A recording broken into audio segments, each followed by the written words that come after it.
Hello friends, welcome to ABC Ashish Bhatia classes. कैसे हैं सब आप? तैयारी है वो अब जम के कीजिए। देखिए, कुछ ब्रेक हो चुका है, हमारा लंबा वक्त निकल चुका है क्योंकि शायद 8-9 दिन हो गए आज। इसके पीछे रीजन ये था कि मेरी थोड़ी तबीयत है वो खराब थी, हेल्थ इश्यूज की वजह से मैं क्लास नहीं कर पाया। बाकी देखिए, इकोनॉमिक्स में हमारा लगभग सिलेबस होने को ही है। ये मान लीजिए आप स्टॉक मार्केट आज हो जाएगा, उसके बाद एक विदेशी व्यापार की क्लास है और कुछ टॉपिक है, जैसे आप देखोगे ई कॉमर्स है, लेखांकन में जो प्रयोग है वो वाला चैप्टर, और इसके अलावा जैसे सब्सिडी है, गरीबी है, ये क्या सारे थोड़े स्कीम और फैक्ट बेस ऐसे सवाल आते हैं। तो इनकी मैं एक क्लास लूंगा जिसमें इकोनॉमिक्स के सारे फैक्ट, हर chapter wise fact, national income के हम सारे फैक्ट देखेंगे, बजट इकोनॉमिक सर्वे से राजकोषीय घाटा कितना है, मुद्रास्फीति की दर कितनी है, बैंकिंग के कुछ फैक्ट्स है, तो वो सारे क्या है बजट इकोनॉमिक सर्वे के फैक्ट है। लास्ट ईयर जैसे फार्मा और ऑटोमोबाइल इंडस्ट्री से एक सवाल आया था, वो हमारे सेंट्रल बजट से सवाल आया था। तो वो क्या है, एक दो क्लास में मैं आपको पूरा करवा दूंगा कि सवाल है जो 8-10 सवाल है वो हमारी रेंज से बाहर ना जाए। हमने इतना पढ़ के जाएंगे कि सारा सिलेबस है वो पूरा इकोनॉमिक्स का हमारा कवर हो जाएगा। बाकी देखिए, यदि आप कोई बुक्स वगैरह पढ़ते हैं उनमें क्या एक डीप में बताया जाता है। गलती उनकी भी नहीं है क्योंकि सिलेबस लिखने वाले ने लाइन लिखी है। आरपीएससी ने जैसे लिखा है स्टॉक एंड शेयर मार्केट। अब स्टॉक एंड शेयर मार्केट में बहुत सारी चीजें आती है, तो टीचर्स के सामने भी ये दुविधा है कि कितना पढ़ाया जाए, कहीं से सवाल पूछ ना ले। तो इस वजह से क्या है, थोड़ा हमें लंबा पढ़ाना पड़ता है। बाकी एग्जाम ओरिएंटेड जो मैं पढ़ा रहा हूँ इतना सफिशियंट है। मेरा जो अनुमान है, इकोनॉमिक्स का जो हमारा पेपर है, आपके सवाल है वो मैक्सिमम सही यहाँ से हो जाएंगे, ठीक है। और एमसीक्यूज का एक जो डाउट आ रहा है कि सर हमें एमसीक्यूज करवाइए, तो एमसीक्यूज का जो आपका डाउट है वो भी दूर किया जाएगा। एक क्लास है वो मैं एमसीक्यूज की लूंगा, उसमें सारे चैप्टर वाइज 5-5 6-6 टाइप के जो क्वेश्चन है इकोनॉमिक्स में कैसे बन सकते हैं वो मैं आपको क्लास में जरूर करवाऊंगा, एग्जाम से पहले ही करवाऊंगा, ये मेरा प्रॉमिस है। तो आप पढ़ते रहिए, टेंशन मत लीजिए, ठीक है। और आज का जो टॉपिक है हमारा शेयर मार्केट, हमारा आज का एक टॉपिक है। देखिए, शेयर मार्केट पढ़ने से पहले मैं आपको कुछ बेसिक सी चीजें बताता हूं। देखिए, मैंने आपको पहले भी बताया था जब हमने बैंकिंग पढ़ा था, ठीक है। देखिए, एक होता है वित्त बाजार। देखिए, जो वित्त है, वित्त का मतलब होता है फाइनेंस।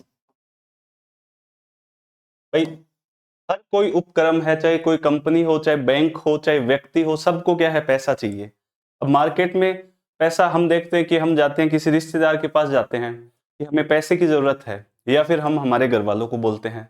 अब बड़ी बड़ी कंपनियां हैं, बहुत सारे बड़े बड़े वित्तीय संस्थान है, वो ऐसे थोड़ी है किसी रिश्तेदार को फोन करके पैसे के लिए बात करेंगे। वो क्या करेंगे, वो एक मार्केट में जाएंगे, वो एक बाजार में जाएंगे जहां पे क्या है, फाइनेंस की क्या है, व्यवस्था की जाती है। और बेसिकली ये होता कैसे है, देखिए, एक एरिया है जहां पे क्या है, पैसा ज्यादा पड़ा है, यानी पैसे का सरप्लस है। अब सरप्लस वाला एरिया कौन सा होगा, जैसे हम आम आदमी है या और भी कोई, जैसे मतलब बड़े बड़े बिजनेसमैन है, आम आदमी है, हम क्या, हम सेविंग रखते हैं। तो ये एक एरिया है जहां पे सेविंग्स पड़ी है बाजार में, जिनके पास पैसा पड़ा है। अब हर व्यक्ति चाहता है कि मैं पैसा ज्यादा से ज्यादा कमाऊं, तो वो पैसे को निवेश करना चाहता है। ये एक सरप्लस वाला एरिया है। एक एरिया है जिसमें क्या है, पैसे की न्यूनता है, जहां पे कमी है पैसे की, ठीक है। अब कमी वाला क्षेत्र क्या है, सरप्लस वाले क्षेत्र की तरफ देखेगा पैसे के लिए। इसके लिए क्या है, वो जाएगा इनके पास कि भाई मुझे पैसा दो, और ये चाहते हैं कि आप हमें, हम आपको पैसा देंगे, आप हमें क्या दो, इनकम दो, ब्याज दो, हमें लाभ दो। ये सारी चीजें क्या है, अर्थव्यवस्था में चलती रहती है। एक एरिया जहां पे धन की कमी है, एक एरिया जहां धन का ज्यादा है, आधिक्य है। तो आधिक्य वाले क्षेत्र से धन की कमी वाले क्षेत्र में क्या है, धन की पूर्ति की जाती है। और इसके लिए एक मैकेनिज्म होता है जिसको हम बोलते हैं वित्त बाजार, फाइनेंशियल मार्केट, ठीक है। अब यहाँ पे क्या, बहुत सारे मध्यस्थ होते हैं, इंटरमीडिएटर होते हैं, वो क्या है, पैसे की व्यवस्था कराते हैं। अब आप मुझसे पूछेंगे सर, चैप्टर का जो हमारा नाम है वो है स्टॉक एंड शेयर बाजार, तो पूरा जो एक लाइन है इसमें एक पूरा एक चैप्टर बना हुआ है। उसकी डिजाइन मैंने इस हिसाब से की है कि आपको एक्स्ट्रा कुछ चीजें भी मिलेगी, वो एग्जाम में इंपॉर्टेंट है। सिलेबस की जो लाइन है इसको एक्सप्लेन करने में बहुत बड़ा चैप्टर बन जाता है, इसलिए हम चीजों को क्या है, एक एक करके अच्छे से देखेंगे। बाकी इस चैप्टर में देखिए, एक चैप्टर था बैंकिंग और एक ये चैप्टर है। बहुत सारे फैक्ट है, एग्जाम में जो सवाल पूछने की प्रवृत्ति है वो कम है। जैसे बैंकिंग में क्या है कि जो बैंकिंग में आपको मैंने बताया था वो आपके आरबीआई जो उपाय करता है मुद्रास्फीति को कम करने के लिए, मात्रात्मक और गुणात्मक, ट्रेंड ये है कि वहीं से इर्द गिर्द सवाल पूछा जा रहा है।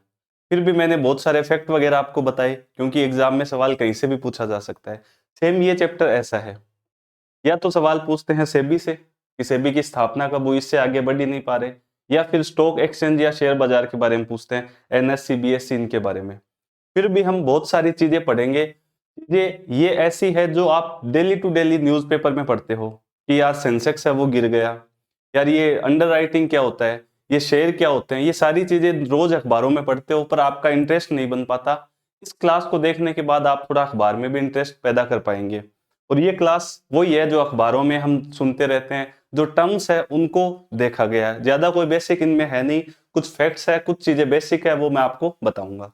तो देखिए, मैंने आपको बताया कि पैसा जहां एक एरिया है जहां पे पैसा क्या है ज्यादा, एक एरिया है जहां पैसा कम है, तो कमी वाला क्षेत्र है वो पूर्ति किससे करेगा, जहां पे ज्यादा है।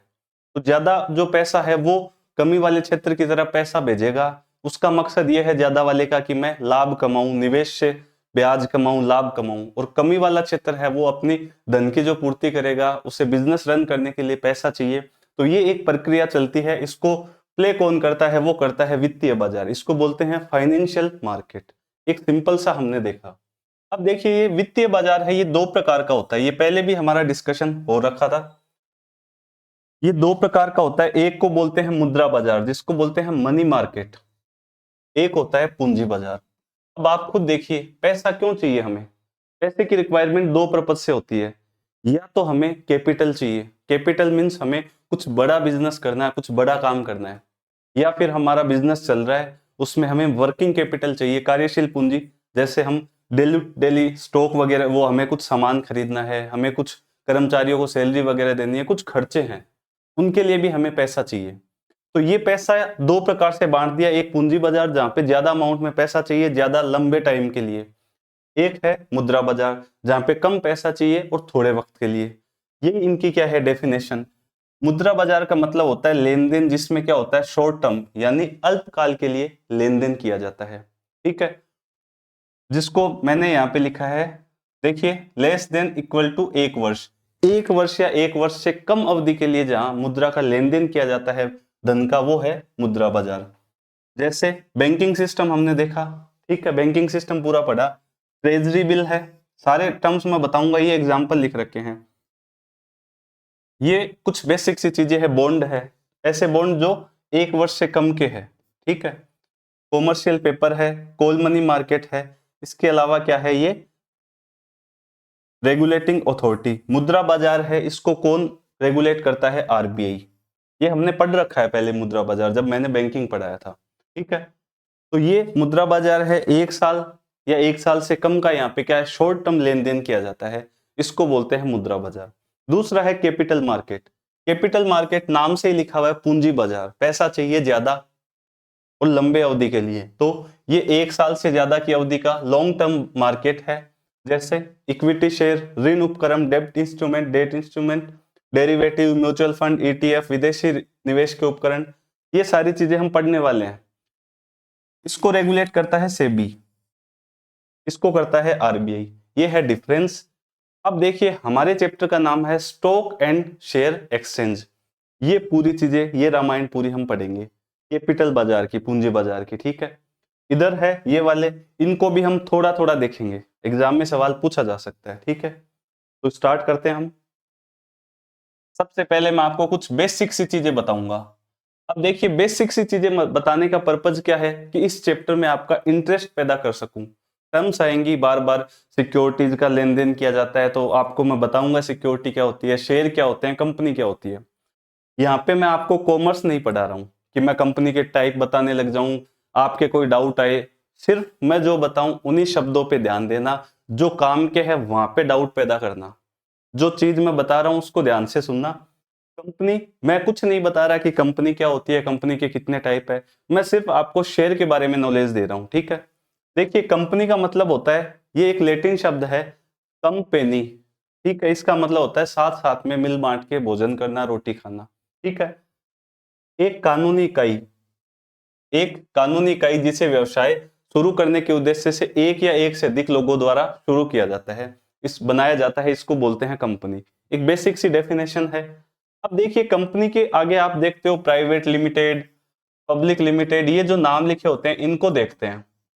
ये बताने का पर्पज सिर्फ मेरा क्या है कि आपको शेयर के बारे में बताऊं, ना कि मैं कंपनी के बारे में बताऊं, क्योंकि सिलेबस में क्या है, शेयर मार्केट। ठीक है, देखिए लिमिटेड लिखा होता है, इसका अर्थ समझिए। लिमिटेड का मतलब क्या होता है, सीमित। यहां सीमित का क्या मतलब है, दायित्व से, जो उसके मतलब लाइबिलिटीज है, दायित्व, उनसे इस सीमित का अर्थ लिया गया है।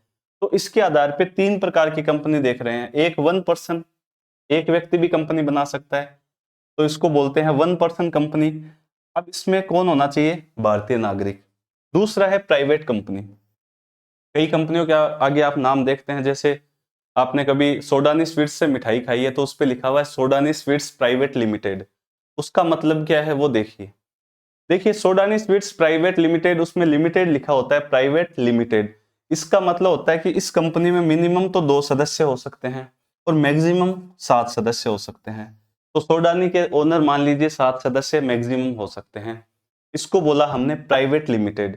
प्राइवेट लिमिटेड क्यों बोला, क्योंकि मैक्सिमम जो सदस्य है उनकी संख्या बता रखी है यहाँ, इससे आगे और सदस्य नहीं बन सकते। तो इसमें दायित्व कितना है, सिर्फ शेयर तक। जो 7 सदस्य है वो अपने शेयर तक का क्या है, दायित्व है।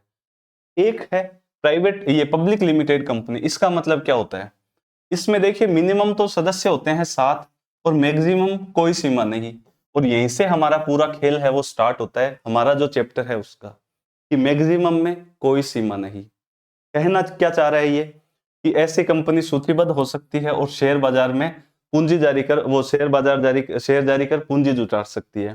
चैप्टर की जो बेसिक थीम है वो यहीं से है कि पब्लिक लिमिटेड कंपनी शेयर जारी कर सकती है, ये दोनों नहीं कर सकते। क्यों नहीं कर सकते, क्योंकि दायित्व है सीमित। कितना, सिर्फ ये 7 सदस्य ही है। अब इन्होंने आपस में बांट ही लिए तो जारी क्या करेंगे। और चैप्टर स्टार्ट होएगा यहीं से कि मैक्सिमम सदस्य है उनकी सीमा कोई नहीं है।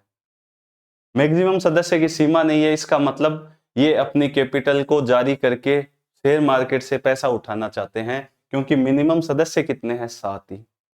अब देखिए ये कंपनी है, बात कर रहा हूं पब्लिक लिमिटेड कंपनी की, मिनिमम 7 सदस्य है। ठीक है, मिनिमम कितने सदस्य हैं, 7। अब ये कंपनी क्या करना चाहती है, ये कंपनी, इसको चाहिए पूंजी। ठीक है, जब कंपनी बनाई इन्होंने तो पूंजी की आवश्यकता पड़ी इनको।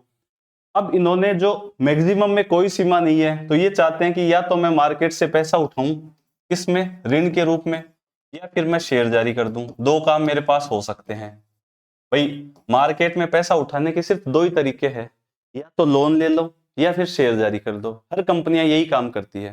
फिर वो देखती है कौन सा तरीका मेरे लिए बेस्ट है, उन दोनों का चुनाव करके फिर वो पैसा जुटाती है। ठीक है, तो ये हमने देखा किसी भी व्यवसायिक संस्था के पास पैसे की व्यवस्था के सिर्फ 2 तरीके हैं। कौन कौन से, या तो लोन लो, या तो क्या लो, लोन लो, ऋण लो, या फिर हिस्सा दो। अपने जो लाभ है उनमें हिस्सा दो, किसको, निवेशकों को। अब देखिए इधर निवेशक बैठे हैं, आम आदमी है, वो चाहते हैं कि या तो हम क्या दें, लोन दें कंपनी को, या फिर हम हिस्सा प्राप्त करें। तो जब कंपनी लोन लेती है तो इनको क्या देती है, ब्याज देती है, ऋण, ऋण पे ब्याज देगी, किसको, निवेशकों को। जब कंपनी हिस्सा देगी, अपने कैपिटल में से हिस्सा देगी, तो कंपनी क्या देगी, लाभ, लाभांश, डिविडेंड इसको इंग्लिश में बोला जाता है। क्योंकि कंपनी है वो क्या करती है, पूंजी लगाती है, इसके लिए, लाभ कमाने के लिए। अब जब पूंजी में आप हिस्सा दे रहे हो शेयर के रूप में, तो फिर शेयर होल्डर को क्या दोगे, लाभांश। और जब लोन दे रहे हो तो क्या दोगे, ब्याज दोगे। ये एक सिंपल सी प्रोसेस हमने देखी। कंपनी मैंने बताया पब्लिक लिमिटेड कंपनी है वो शेयर जारी कर सकती है। क्यों, क्योंकि मिनिमम सदस्य 7 है, मैक्सिमम की कोई सीमा नहीं है। अब कोई सीमा नहीं है, इसका मतलब वो और सदस्य बनाएंगे, क्योंकि पैसा तो उनको चाहिए होगा। ठीक है, अब आगे देखिए कैपिटल मार्केट, पूंजी बाजार। कंपनी के बारे में देखा हमने, बेसिक सी चर्चा हमने करी कि कौन सी कंपनियां शेयर जारी कर सकती है, पब्लिक लिमिटेड, जिनमें मैक्सिमम सदस्य सीमा कोई नहीं है। ठीक है, फिर हमने ये देखा 2 बाजार देखे थे, एक पूंजी बाजार और एक कैपिटल बाजार, कैपिटल मार्केट। तो कैपिटल मार्केट को हम एक्सप्लेन करेंगे अब आगे, क्योंकि चैप्टर यही है। ये दो प्रकार का होता है, एक है प्राइमरी मार्केट प्राथमिक बाजार, एक है द्वितीयक बाजार जिसको सेकेंडरी मार्केट बोलते हैं। ये क्या होता है वो देखिए। देखिए प्राइमरी मार्केट में क्या होता है, बेसिकली जैसे कोई कंपनी बनी, अब कंपनी बनी, मिनिमम 7 सदस्य मिले और कंपनी बनाई, और इन्होंने ये सोचा कि हम मार्केट में आना चाहते हैं, पूंजी हमें चाहिए, तो हम लेके आएंगे आईपीओ। आप नाम सुनते हो, आगे मैं बताऊंगा। अब देखिए ये पहली बार मार्केट में आ रहे हैं, शेयर बाजार में फर्स्ट टाइम आ रहे हैं अपने शेयर लेके, इसको बोलते हैं प्राइमरी मार्केट। यहां नई प्रतिभूतियों सिक्योरिटीज के निर्गमन से कंपनियां पैसा इकट्ठा करती है। फर्स्ट टाइम कोई कंपनी जब मार्केट से पैसा इकट्ठा करेगी उसको बोला जाता है प्राथमिक बाजार, पहली बार। ठीक है, इसको न्यू इश्यू मार्केट बोलते हैं क्योंकि यहाँ नई कंपनियां पहली बार लेके आती है। अब देखिए पीएम का मतलब प्राइमरी मार्केट है, प्रधानमंत्री नहीं है। कोई निश्चित भौगोलिक स्थान नहीं है इसका, प्राइमरी मार्केट का कोई निश्चित भौगोलिक स्थान नहीं है। सिक्योरिटीज का मूल्य जारीकर्ता कंपनी द्वारा तय किया जाता है। जो कंपनी शेयर लेके आती है वो बताएगी कि मेरे शेयर की वैल्यू कितनी है, ये है प्राइमरी मार्केट। कोई निश्चित भौगोलिक स्थान नहीं है, कंपनी आएगी बोलेगी भाई मैं अपने शेयर लेके आ रही हूँ, कुछ प्लेटफॉर्म बने हुए वहां पे भेज देगी, कोई निश्चित स्थान नहीं है। दूसरा है द्वितीयक बाजार। अब ये कंपनियां जब पहली बार आई तो हमने बोला प्राइमरी मार्केट। द्वितीयक बाजार में उन कंपनियों के शेयर खरीदे और बेचे जाते हैं जो पहले से क्या है आईपीओ प्राथमिक बाजार में आ चुकी है।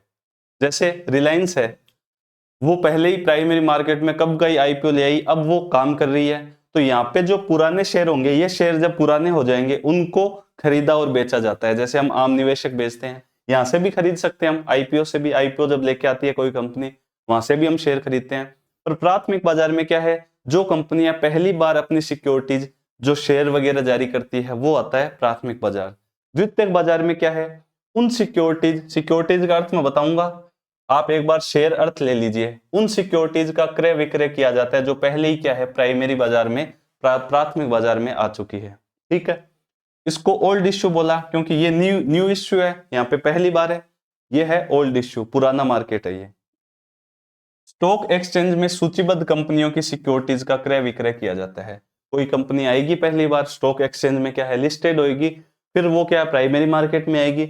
अब वो जो कंपनियां हैं जिनके शेयर है स्टॉक एक्सचेंज में लिस्टेड, उनका क्रय विक्रय हम सेकेंडरी मार्केट से कर सकते हैं। ठीक है, इसका कोई निश्चित भौगोलिक स्थान नहीं था, और इनका है जो हमारे चैप्टर में स्टॉक एक्सचेंज, जैसे बीएससी और NSC, Bombay stock exchange, national stock exchange, देखेंगे हम इनको। इनका निश्चित स्थान है, सेकेंडरी मार्केट बना हुआ है। मुंबई जाओगे वहां पे बीएससी है, आपके एनएससी है, वहां से क्या है जो पुरानी कंपनियां हैं जो पहले आईपीओ वगैरह लेके आ चुकी है उनके शेयर हम खरीद सकते हैं और बेच सकते हैं। अब देखिए यहाँ पे मूल्य जारीकर्ता कंपनी तय करती है। कोई कंपनी जब नई आएगी तो वो खुद बताएगी कि मेरे शेयर की वैल्यू है ये इतनी, उसके बाद उसका शेयर आ जाएगा सेकेंडरी मार्केट में।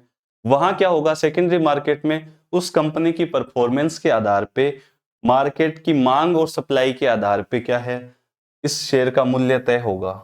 कंपनी ने पहले तो बता दिया, उसके बाद मान लीजिए कंपनी की परफॉर्मेंस हो गई डाउन, तो शेयर का वैल्यू क्या हो जाएगी, कम। कंपनी के शेयर की बाजार में मांग नहीं है तो क्या है कीमत कम हो जाएगी। मांग ज्यादा है कि यार कंपनी बहुत अच्छा कमा रही है, हमें इसके शेयर खरीदने चाहिए, ये अच्छा लाभ देगी, तो मांग बढ़ेगी तो वैल्यू हो जाएगी शेयर की ज्यादा। तो मांग और आपूर्ति क्या है इस बाजार में शेयर की मूल्य, शेयर का जो कीमत है वो तय करते हैं। ये है प्राइमरी और द्वितीयक बाजार। सिंपल सा हमने देखा, पहली बार सिक्योरिटी आई प्राइमरी में आएगी, फिर जो पहले आ चुके हैं उनका फिर जब सेल और परचेज होएगा वो होएगा सेकेंडरी मार्केट में। ठीक है, नेक्स्ट देखिए सिक्योरिटीज का अर्थ। बार बार ये शब्द आ रहा है सिक्योरिटीज, तो आप घबरा गए कि ये सिक्योरिटीज क्या होती है। ठीक है, इसको हिंदी में कहते हैं प्रतिभूति। देखिए सिक्योरिटीज का सिंपल सा मीनिंग क्या होता है, मैंने आपको बताया कंपनियां दो तरह से लोन वो पैसा इकट्ठा कर सकती है, या तो ऋण ले ले जिसको हमने बोला डेट, या तो क्या है ऋण ले ले जिसको क्या बोला डेट। इसमें हम देखेंगे बॉन्ड। जब कंपनियां ऋण लेती है उनको बोला जाता है बॉन्ड। बॉन्ड मतलब बंध पत्र, ऋण पत्र, कि हम आपसे बॉन्डिंग कर चुके हैं किसकी, आपने हमें लोन दिया है। ये जो बॉन्ड होते हैं ये दो तरह से होते हैं, एक होते हैं शॉर्ट टर्म, वही अवधि के हिसाब से एक होते हैं लॉन्ग टर्म। अब देखिए यहां से थोड़ा सा पीछे वाला आप रिवाइज कीजिए, याद कीजिए मैंने क्या बताया, वित्त बाजार दो प्रकार का है। जब पैसा चाहिए दो प्रकार से ले सकते हैं वित्त बाजार में, एक है मुद्रा बाजार मनी मार्केट, एक है कैपिटल मार्केट पूंजी बाजार। जब एक साल से कम का लेन देन किया जाएगा वो है मुद्रा बाजार शॉर्ट टर्म, एक साल से ज्यादा का होगा वो कैपिटल मार्केट। तो सेम ये चीज है, इसको आप पकड़ के रखिए। बॉन्ड है, ऋण लेगी कंपनी, दो तरह से ले सकते हैं, या तो शॉर्ट टर्म या फिर लॉन्ग टर्म। शॉर्ट टर्म किस में जाएगा, मुद्रा बाजार में, और लॉन्ग टर्म जाएगा आपके कैपिटल मार्केट में। ठीक है, ये सारा इस चैप्टर में चलता रहेगा। अब देखिए शॉर्ट टर्म में भी दो प्रकार से हो सकता है कि ये बॉन्ड जारी कौन कर रहा है, या तो गवर्नमेंट जारी कर सकती है या फिर कॉरपोरेट यानी कंपनियां जारी कर सकती है। गवर्नमेंट वाले बॉन्ड देखेंगे हम जैसे ट्रेजरी बिल, कॉरपोरेट वाले भी देखेंगे जैसे कॉमर्शियल पेपर है, कॉमर्शियल बिल है, सर्टिफिकेट ऑफ डिपॉजिट्स है, ये देखेंगे। अब लॉन्ग टर्म वाले भी जारी कौन कर सकता है, या तो गवर्नमेंट या फिर कॉरपोरेट। गवर्नमेंट जारी करेगी, स्टेट डेवलपमेंट ये बॉन्ड देखेंगे, आईआईबी देखेंगे हम। ठीक है, कॉरपोरेट जारी करेगा तो क्या, इसका नाम है डिबेंचर। तो ये एक क्लासिफिकेशन है, इन चार्ट को इंपॉर्टेंट है, चार्ट है वो इसलिए इंपॉर्टेंट है कि पूरा चैप्टर हम इससे ही एक्सप्लेन करने वाले हैं। ठीक है, तो मैंने आपको क्या बताया, सिक्योरिटीज का मतलब या तो हो सकता है ऋण, ऋण रूपी सिक्योरिटीज कि हमने कंपनी को लोन दिया है या कंपनी ने लोन लिया है, एक ही बात है। या फिर कंपनी दे रही है हिस्सा, हिस्सा किस में, अपनी पूंजी में, कि आओ हम लाभ में आपको हिस्सेदार बनाते हैं। ठीक है, इसमें भी दो देखे हमने, शॉर्ट टर्म और लॉन्ग टर्म, क्योंकि मुद्रा बाजार में था, एक था कैपिटल मार्केट, एक था मुद्रा बाजार, इसमें फाइनेंशियल मार्केट में। तो शॉर्ट टर्म कौन सा हो गया, एक साल से कम अवधि वाला, लॉन्ग टर्म हो गया एक साल से ज्यादा अवधि वाला। अब देखेंगे जारी कौन कर रहा है, गवर्नमेंट कर रही है या कॉर्पोरेट, इधर भी गवर्नमेंट कर रही है या कॉर्पोरेट। तो ये पूरा चैप्टर है, ऐसे चलेगा। फिर आया शेयर, शेयर का मतलब हिस्सा दे दिया प्रॉफिट में, या तो शेयर हो सकता है इक्विटी या प्रेफरेंस। ये शेयर का क्लासिफिकेशन है, आगे देखेंगे, घबराओ मत, मैंने चार्ट आपको समझाया है। तो इन सारी चीजों को क्या बोलते हैं, सिक्योरिटीज, प्रतिभूति। इसलिए मैं बार बार शब्द क्या बोला मैंने, सिक्योरिटीज का लेन देन, सिक्योरिटीज का लेन देन। और जब भी आप एग्जाम में लिखो, आरएस मेंस में लिखो, कोई आंसर आ जाए, तो आपको ये शब्द लिखना है सिक्योरिटीज। क्योंकि कई बार क्या होता है, जैसे बहुत सारे टीचर या बहुत सारे नोट्स वगैरह देखते हैं, इजी लैंग्वेज करने के चक्कर में बेसिक शब्दों को भूल जाते हैं।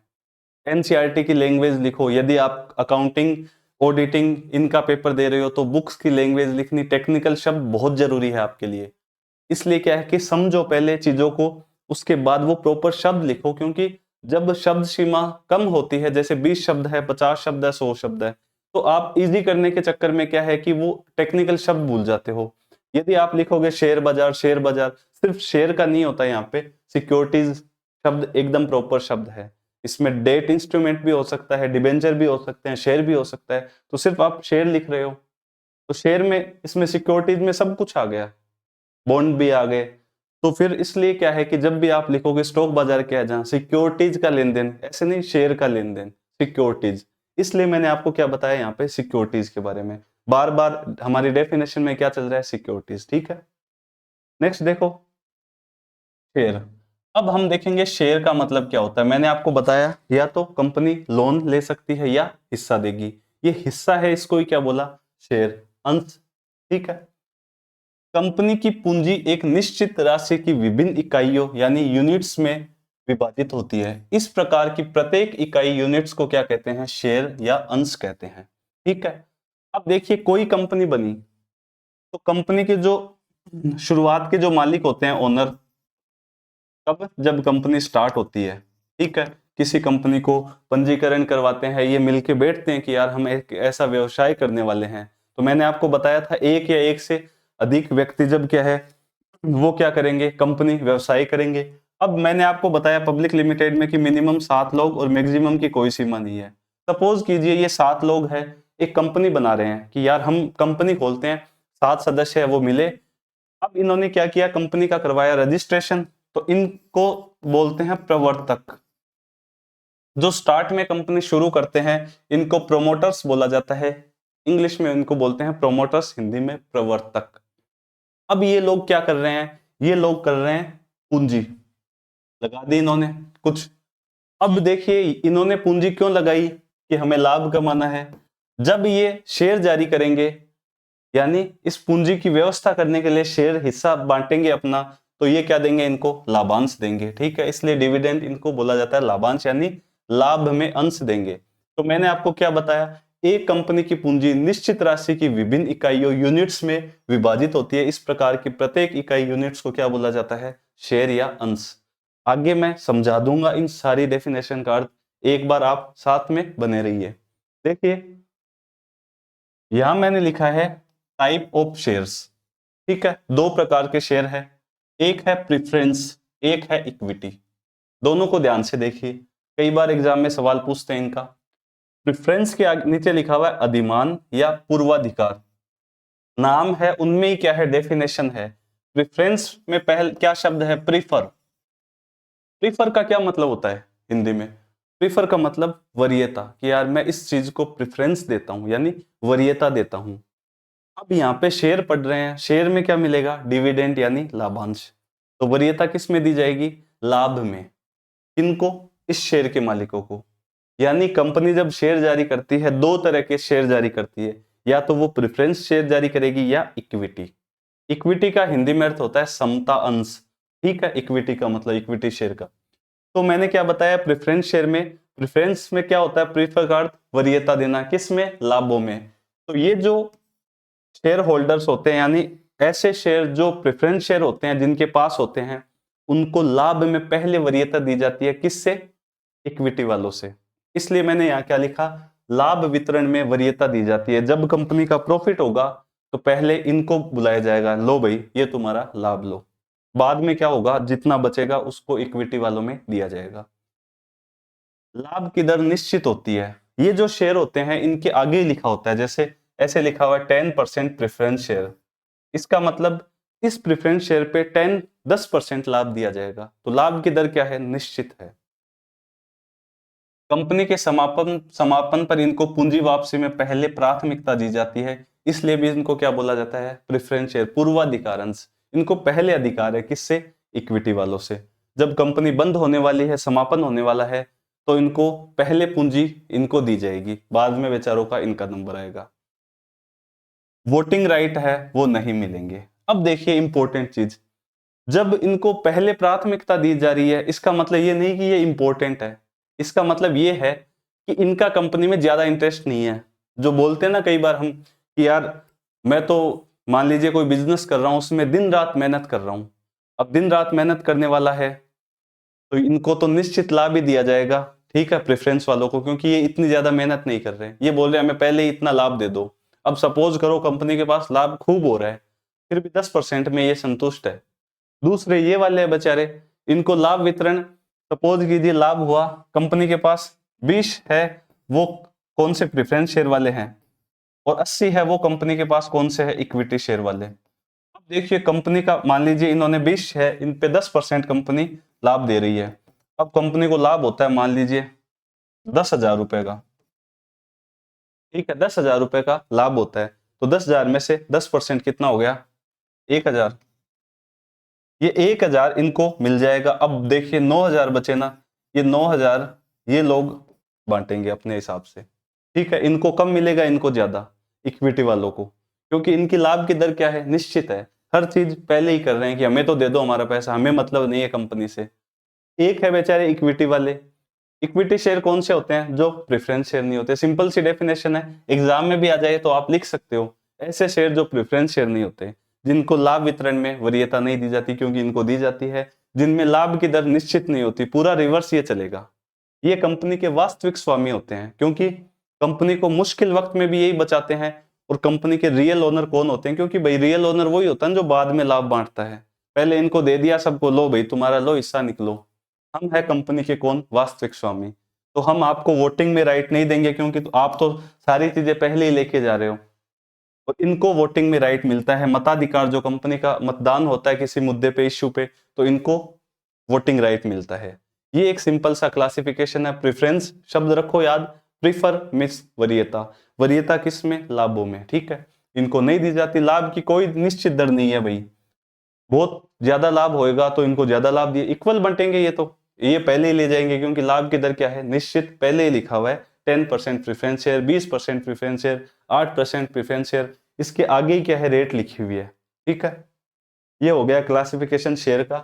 अब देखिए ये जो शेयर है, मैंने आपको बताया शेयर क्या है, कंपनी की जो पूंजी है वो विभिन्न इकाइयों में विभाजित है, यूनिट्स में।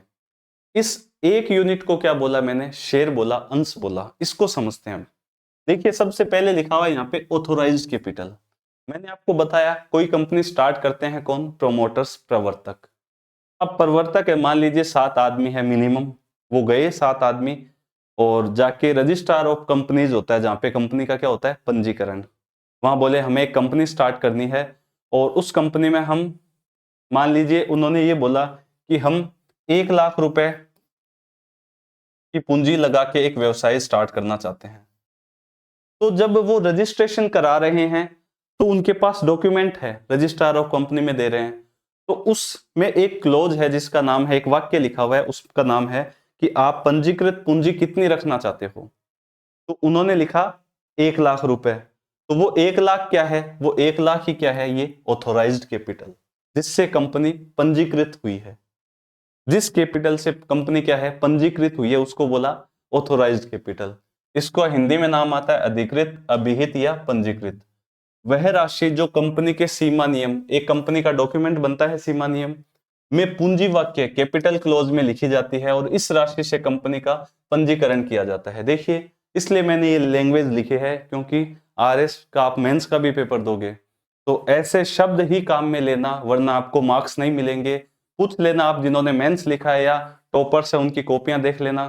ये अकाउंट्स का पोर्शन है, कॉमर्स का जो पोर्शन है, इसमें टेक्निकल शब्द बहुत जरूरी है। एथिक्स का देख लो, साइंस का देख लो, आप ऐसे शब्दों को इजी वे में करके नहीं लिख सकते, यहाँ पे आपके नंबर कटेंगे। इसलिए क्या है कि डेफिनेशन में आप ऐसा शब्द लिखो जो प्रॉपर क्या है, कंपनी एक्ट में लिखा हुआ है। तो कंपनी एक्ट में ऑथोराइज्ड कैपिटल के बारे में लिखा है कि कंपनी का जो सीमा नियम है, पार्षद सीमा नियम इसको बोलते हैं, उसमें पूंजी वाक्य कैपिटल क्लॉज में लिखी जाती है और इस राशि से कंपनी का पंजीकरण किया जाता है। मैंने आपको बता दिया, फॉर्म लेके जाएंगे कि हम 1 लाख रुपए ये लिख रहे हैं, तो वो हो गई ऑथोराइज्ड कैपिटल। अब देखिए ये हो गई ऑथोराइज्ड कैपिटल।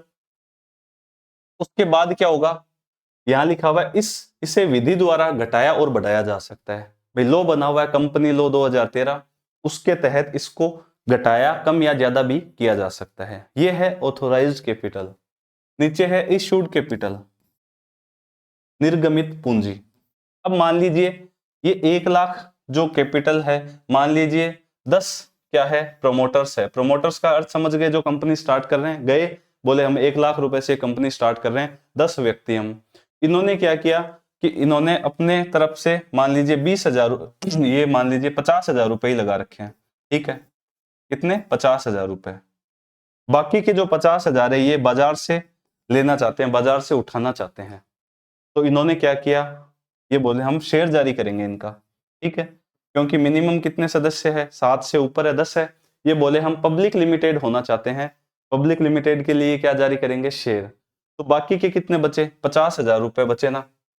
यही क्या है, इशूड कैपिटल। देखिए ऑथोराइज्ड कैपिटल कौन सी, ये 1 लाख। ऑथोराइज्ड कैपिटल का वह भाग जो जनता के समक्ष जारी करने के लिए उपलब्ध है उसको बोला इशूड कैपिटल। इन्होंने देखा कि भाई 50,000 रुपए तो हमने सबने लगा रखे हैं, सातों ने 50,000 के हम शेयर लेना चाहते हैं, तो ये 50,000 क्या है, वो है इशूड। अब मान लीजिए इस 50 में से भी ये सोच रहे हैं कि एक बार हम 30,000 ही करना चाहते हैं, तो ये इशूड कितनी होगी, 30, बच गई कितनी, 20, वो क्या है, अनइशूड कैपिटल। बहुत सिंपल सा है। उसके बाद नेक्स्ट देखिए सब्सक्राइब्ड कैपिटल, जिसको हिंदी में बोलते हैं अभिदत्त पूंजी। ये क्या है वो देखिए, पहले ऑथोराइज थी जिससे कंपनी का रजिस्ट्रेशन हुआ, उस ऑथोराइज्ड का एक भाग जो जनता के समक्ष क्या है, शेयर जारी करने के लिए रखा, उसको बोला इशूड। अब देखिए इशूड कैपिटल जो आई, मैंने बताया 50,000। इशूड का वह भाग जिसके लिए जनता से क्या है, आवेदन प्राप्त हो चुके हैं, शेयर आवंटित किया जा चुका है। अब जनता 50,000 के शेयर कंपनी ने जारी कर दिए, फिर कंपनी ने सोचा 50 के 50 पूरे होंगे या नहीं, कम होंगे, कितने होंगे, क्या है। तो मान लीजिए 40,000 का जनता ने क्या है, सब्सक्राइब कर लिया कि हम 40,000 के शेयर है आपके खरीदेंगे, ठीक है। तो जनता से आवेदन प्राप्त हो गए 40,000 के, ठीक है। तो वो क्या है आपके सब्सक्राइब्ड कैपिटल। उसके बाद देखिए अगला है कॉल्ड अप कैपिटल, मांग की गई या याचित पूंजी। जनरली क्या होता है, देखिए कंपनी ने कितने रखे 50 के बाद 40, जनता ने क्या किए 40 का सब्सक्रिप्शन जनता ने ले लिया कि भाई हम 40,000 के शेयर है वो आपके ले लेंगे। जनता अलग अलग जनता ने निवेश कर रखा है। अब कंपनी वो 40,000 रुपए वो एक साथ मांग नहीं करती, वो किस्तों में लेती है। तो कोल्ड अप कैपिटल उसको बोलते हैं जितनी पूंजी कंपनी ने मांगी है। तो देखिए सब्सक्राइब पहले क्या थी, इशूड। इशूड कौन सी, जो जनता के समक्ष रखी गई है जारी करने के लिए। सब्सक्राइब यानी जनता ने आवेदन किया इतने के लिए। सब्सक्राइब का वह भाग जो सामान्यतः कंपनी मांगती है जनता से, ठीक है। मांगा जाता है कि पैसा इतना ही हमें दे दो। मान लीजिए 40 सब्सक्राइब किया कंपनी ने, कहा 30 एक बार मुझे दे दो किस्तों में।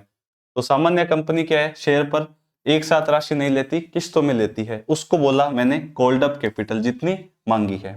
अब 30 कंपनी ने मांगी और जनता ने मान लीजिए उसमें से 25 ही दी। 5,000 थे, जनता कोई ऐसे व्यक्ति थे वो बोले हम शेयर नहीं खरीदने, पहले सब्सक्राइब कर लिया पर शेयर नहीं खरीदने। तो कितने बची 25। तो ये पेड अप कैपिटल कितनी है, जितना रियल वास्तव में जनता से पैसा प्राप्त हुआ है। तो देखिए कॉल्ड अप कैपिटल, इस कैपिटल का वह भाग जो शेयर होल्डर से वास्तव में प्राप्त हुआ है। वास्तव में कितना हुआ 25,000। ऐसे चलता है शेयर मार्केट का गेम। जरूरी नहीं है कोई कंपनी जितने शेयर जारी करे उससे पूरे से ही पैसा उठा ले, लास्ट में जाके वास्तव में रियल में हाथ में कितना है 25,000 ही। और 50,000 से कंपनी ने स्टार्ट किया था। तो इस तरह से क्या ये कैपिटल के भाग बनते जाते हैं। तो मैंने आपको बताया शेयर पूंजी का ये भाग होते हैं। ये एक सिंपल सी चर्चा हमने देखी। आगे देखिए इंपॉर्टेंट रिलेटेड इश्यूज, वो terms related to primary market की प्राथमिक बाजार से रिलेटेड कुछ शब्द है। मैंने आपको प्राथमिक बाजार में आईपीओ वगैरह ये नहीं बताया, सिंपल ये बताया नई सिक्योरिटीज का इश्यू। सेकेंडरी में बताया मैंने जो सिक्योरिटीज प्राइमरी मार्केट में आ चुके हैं उनका क्रय विक्रय। अब हम वो टर्म्स देखेंगे कौन कौन से शेयर मार्केट में टर्म्स काम आते हैं। पूरे चैप्टर में ये टर्म्स ही टर्म्स चलेगी, कोई बेसिक नहीं है, सिर्फ आपको ये टर्म्स है वो देखनी है और ऐसे समझना है कि अच्छा ये चीज ये होती है। फिर जब आप न्यूज़पेपर वगैरह पढ़ोगे तो उसमें आपको दिक्कत नहीं आएगी कि यार ये चीज तो सर ने बताई थी, अच्छा ये ऐसे होता है। सेंसेक्स बताऊंगा आपको कि सेंसेक्स कैसे ऊपर नीचे होता है, ज्यादा डिटेल में नहीं जाएंगे, फिर भी अखबार पढ़ने लायक, आपको इकोनॉमिक्स का जो पेज है वो अखबार पढ़ने लायक है, वो हो जाओगे आप जब क्लास देखने लग जाओगे। देखिए पहला है पब्लिक ऑफरिंग पब्लिक इशू। मैंने आपको बताया पब्लिक लिमिटेड कंपनी, मिनिमम 7 सदस्य, मैक्सिमम कोई सीमा नहीं है। मैक्सिमम क्यों नहीं है, क्योंकि शेयर जारी करके जनता से पैसा लेना चाहते हैं वो। तो पब्लिक इश्यू या पब्लिक ऑफरिंग का मतलब यही होता है कि जनता के समक्ष जो कंपनियां पैसा लेना चाहती है, जनता को शेयर दे रही है, उसको सिंपल सा बोलते हैं पब्लिक इश्यू या पब्लिक ऑफरिंग। ये पब्लिक ऑफरिंग दो तरह से होता है, एक है आईपीओ और एक है एफपीओ। अब याद रखिए पब्लिक इश्यू का मतलब कब है, जो कंपनियां सेकेंडरी मार्केट में वो पब्लिक इश्यू नहीं कर रही, उनके तो शेयर पहले जारी हो चुके हैं, कब पब्लिक को दे दिया।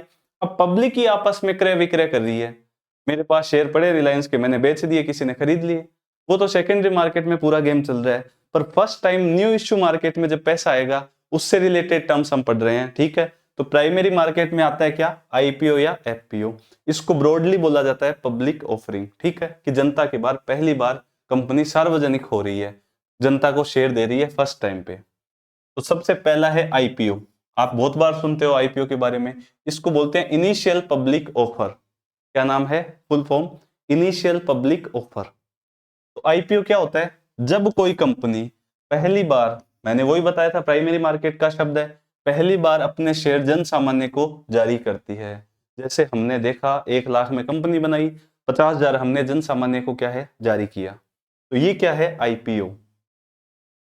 सेबी की पूर्व अनुमति आवश्यक, सेबी है उससे पहले पूछना पड़ेगा इसके लिए। अब ये जो आईपीओ है ये दो प्रकार से किया जाता है, एक है फिक्स प्राइस मेथड, एक है बुक बिल्डिंग। इतना डीप में हमें नहीं जाना, नाम आ सकता है, ये आईपीओ के दो प्रकार है। वैसे बता दूं आपको, फिक्स प्राइस मेथड में यही होता है कंपनी पहले ही क्या है एक मूल्य निर्धारित कर लेती है, उस पे शेयर जारी करती है। दूसरे में क्या है, कंपनी बाजार है वो तय करता है या फिर अंडरराइटर वगैरह होते हैं उनको दे दिया जाता है कि आप हमारे शेयर बिकवा दो। इतना डिटेल में नहीं जाना। आईपीओ सिंपल सा अर्थ है पहली बार कोई कंपनी अपने शेयर जारी कर रही है। दो विधियां हैं, बुक बिल्डिंग और फिक्स ये प्राइस मेथड। नाम से ही आपको डेफिनेशन पता चल रही है। दूसरा है एफपीओ। अब देखिए मैंने आपको बताया था 1 लाख रुपए का एग्जाम्पल याद रखिए। उन्होंने सोचा 50,000 रुपए हम क्या करेंगे, 1 लाख में से मान लीजिए जो प्रमोटर है उनकी पूंजी है 30,000 ही, ठीक है। 30,000 इनकी पूंजी है, कौन से प्रमोटर्स जो 10 व्यक्ति मिले, और इन्होंने सोचा कि हम 50,000 रुपए के शेयर अभी जारी करते हैं पूंजी जुटाने के लिए। तो इन्होंने क्या किया, 50,000 रुपए के शेयर जारी कर दिए। अब 50,000 के जब इन्होंने शेयर जारी किए तो मान लीजिए 30,000 ही क्या है, होल्ड अप कैपिटल याद कीजिए, ठीक है, पेड अप कैपिटल याद कीजिए, 30,000 रुपए इनको मिले। तो जब 30,000 रुपए के इनको शेयर मिले फर्स्ट टाइम पे, इसको तो बोला मैंने क्या, आईपीओ। कंपनी पहली बार अपने शेयर जारी कर रही है, या 50 मान लीजिए। थोड़े वक्त के बाद क्या हुआ, बच गए थे शेयर, ठीक है, क्योंकि 30 ही अभी जारी किए और बचे हैं कंपनी के पास। तो इनका तो 30,000 रुपए ही है, 30 इनके पास आए, 40 तो और बच गए।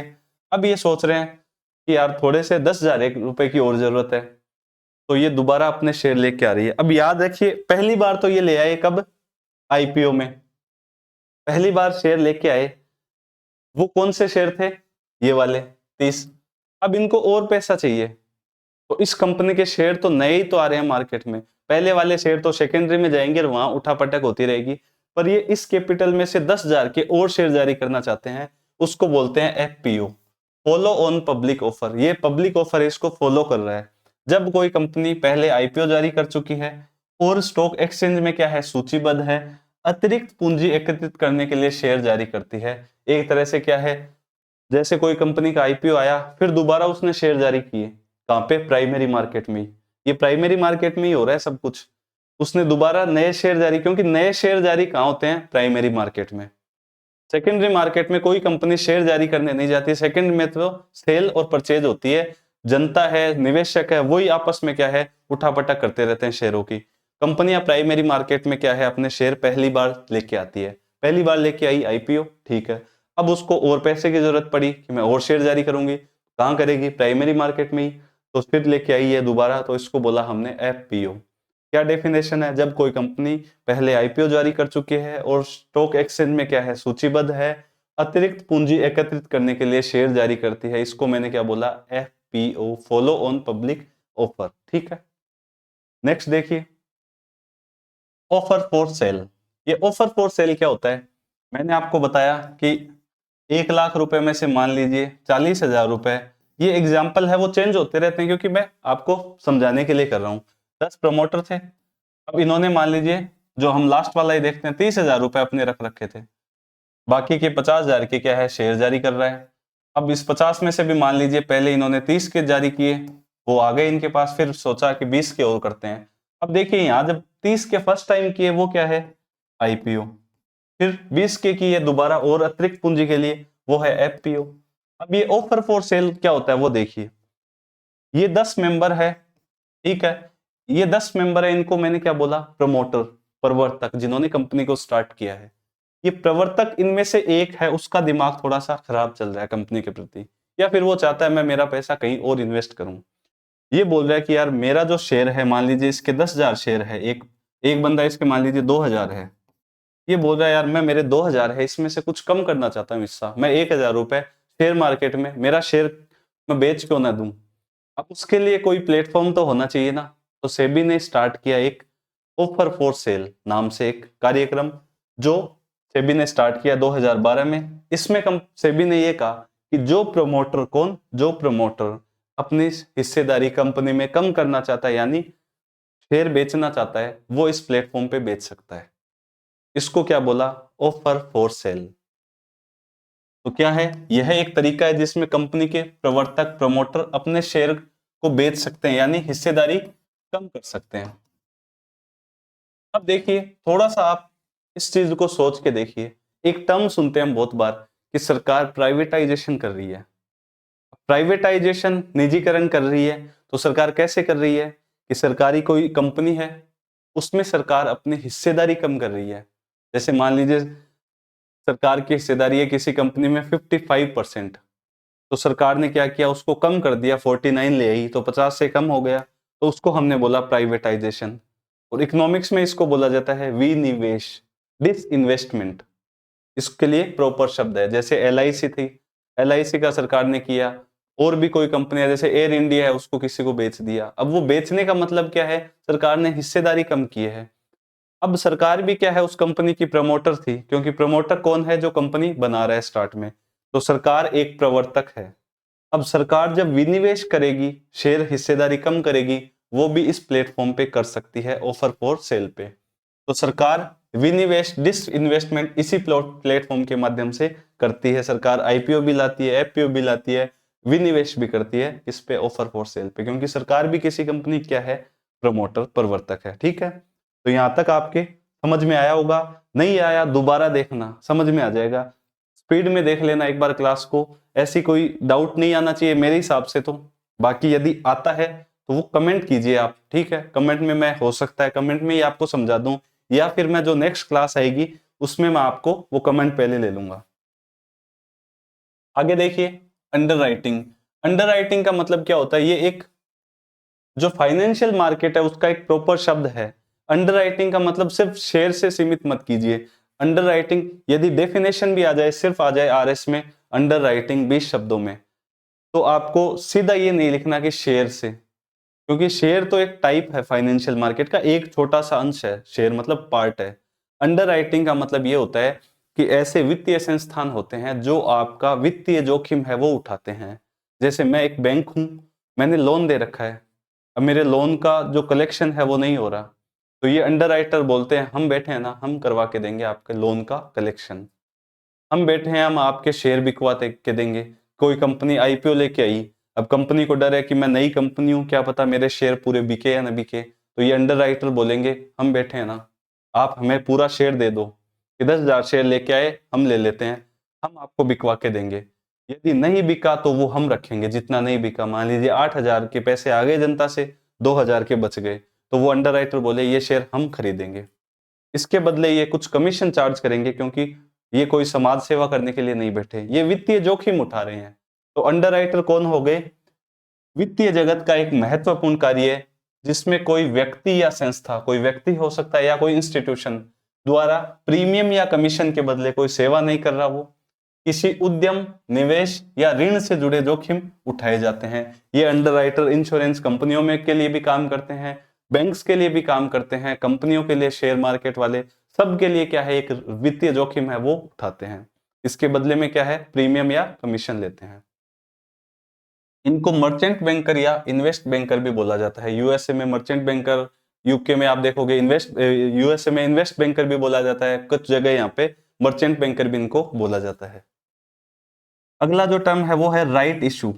हमने IPO देखा, पहली बार कोई कंपनी लाई, FPO, IPO आने के बाद उसको और अतिरिक्त पूंजी की जरूरत हुई तो FPO लेके आई, फिर हमने अंडर राइटिंग देखा, वित्तीय जोखिम को कौन उठा रहा है, ठीक है। अब है राइट इशू। इशू मतलब जारी करना, राइट मतलब, राइट का मतलब होता है अधिकार, कि मैं जो इशू कर रही हूं, शेयर इशू कर रही हूं, मैं इसमें अधिकार यानी राइट किसको दूंगी, जो मेरे पहले के शेयर होल्डर है। जैसे यहाँ पे एग्जांपल देखा हमने IPO में, देखिए ये कंपनी है, 30,000 के शेयर इनको दे रखे थे, इसको हमने बोला IPO फर्स्ट टाइम। अब इस कंपनी ने क्या, FPO निकाला, FPO मतलब अतिरिक्त पूंजी जारी करने के लिए। तो इसने ये कहा कि मैं इस 20,000 में से 5,000 राइट इश्यू कर रही हूं। राइट इश्यू मतलब इन 30,000 को, ये जो 30,000 के शेयर होल्डर है, मैं पहले इनको राइट दूंगी कि आप खरीदो, आप हमारे पहले से शेयर होल्डर हो और आप ही और हिस्सा हमारा लो। तो राइट इश्यू मतलब जो पुराने शेयर धारक है, मौजूदा शेयर धारक, उनको जब कंपनी शेयर जारी करके उनको पहले प्राथमिकता देती है, उसको बोला जाता है राइट इश्यू, ठीक है। तो राइट इश्यू क्या हो गया, जब किसी कंपनी द्वारा अपने मौजूदा शेयर धारकों को अतिरिक्त शेयर जारी किए जाते हैं, उसको क्या बोला, राइट इश्यू। अतिरिक्त शेयर FPO के माध्यम से जारी करती है, तो जब एफपीओ लेके आ रही है तो कंपनी जो पुराने शेयरधारक है उनको मौका दे रही है, उसको क्या बोला, राइट इश्यू। ठीक है, उसके बाद देखिए क्यूआईबीज, ये टर्म्स चलेगी इस पूरे चैप्टर में, क्या टर्म्स ही टर्म चलेगी। क्वालिफाइड इंस्टीट्यूशनल बायर्स, ये कौन होते हैं, देखिए ये संस्थागत निवेशक होते हैं। बाजार इन ये क्या है कि जो फाइनेंशियल मार्केट है उसमें विशेषज्ञ होते हैं, काफी सालों से होते हैं और इनको पूरे मार्केट की नॉलेज है, इनको पता है किस शेयर की कितनी क्या वैल्यू है, कहाँ पे जोखिम है, तो ये क्या विशेषज्ञ होते हैं, इनको बोला जाता है क्यूआईबीज, क्वालिफाइड इंस्टीट्यूशनल बायर्स। ठीक है, जैसे हम देखते हैं ना पेंशन और जो बीमा कंपनियां होती है ये क्यूआईबीज होती है, ये मार्केट की बहुत गहनता से नॉलेज है वो इनके पास होता है। इसके बाद देखिए स्टॉक एक्सचेंज, हमने प्राथमिक बाजार देखा, सेकेंडरी बाजार देखा, प्राइमरी मार्केट की कुछ टर्म्स देखी, अब हम देखेंगे स्टॉक एक्सचेंज, क्योंकि इसका चैप्टर का नाम क्या है, स्टॉक एक्सचेंज एंड शेयर बाजार। शेयर के बारे में देख लिया, कंपनी के बारे में देख लिया, कंपनी की पूंजी कितनी प्रकार की होती है वो देख ली, जो जो काम की हमारी चीजें हैं वो टर्म चलती रहती है। अब देखिए इस स्टॉक एक्सचेंज में क्या होता है, सबसे पहली चीज तो मैं ये बता रहा हूं आपको कि हमने देखा था प्राथमिक बाजार और द्वितीयक बाजार। एक बार स्लाइड बताता हूं आपके ताकि आप चीजों को मिस ना करो। देखिए मैंने आपको क्या बताया, प्राथमिक बाजार में आईपीओ और एफपीओ लाया जाता है। आईपीओ एफपीओ मैंने आपको बता दिया, यहाँ पे मैंने लिखा पीएम प्राथमिक बाजार कोई निश्चित भौगोलिक स्थान नहीं, यहाँ लिखा स्टॉक एक्सचेंज में बीएससी एनएससी, ये क्या है स्टॉक एक्सचेंज, तो ये क्या है द्वितीयक बाजार। तो अब हम पढ़ेंगे स्टॉक एक्सचेंज, जहां पे क्या है पुराने शेयर है उनका क्रय विक्रय किया जाता है। ये है स्टॉक एक्सचेंज। देखिए स्टॉक एक्सचेंज के आगे लिखा है पुराने शेयर क्रय और विक्रय किए जाते हैं, इसको बोलते हैं सेकेंडरी मार्केट और इसको हम नाम बोलते हैं स्टॉक एक्सचेंज। अब भारत में ये मार्केट कौन सा है, पहला है BSC, BSC means B means Bombay, SE means stock exchange. ठीक है, तो बीएससी इसका नाम है। अब इस बीएससी में हम सिर्फ इंपॉर्टेंट चीजें देखेंगे, ज्यादा डीप में मत पढ़ो। आरएस में नॉर्मली स्थापना पूछते हैं, हेडक्वार्टर कहाँ है, प्रमुख सूचकांक कौन से हैं, यही सवाल पूछे जाते हैं, तो ज्यादा डीप में पढ़ने की हमें कोई आवश्यकता नहीं है। देखिए सबसे पहले स्थापना 1975 में होती है, डेट है 9 जुलाई, 9 जुलाई 1975 को बीएससी की क्या है स्थापना होती है, हेडक्वार्टर है मुंबई में। इसके अलावा यहाँ लिखा हुआ है प्रमुख सूचकांक, बेसिकली ये होते क्या है वो देखिए। ये एक तरह से ये मान लीजिए कि चुनावी साल है, चुनाव से पहले एग्जिट पोल निकाले जाते हैं। एग्जिट पोल ये बता देता है कि कौन सी पार्टी की सरकार आ रही है, कौन सी की नहीं आ रही, वो सारी चीजें बताते हैं।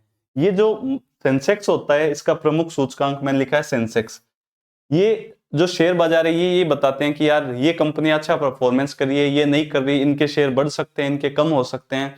तो ये क्या एक मार्केट इंडिकेटर है, इसको अर्थव्यवस्था का बैरोमीटर बोला जाता है।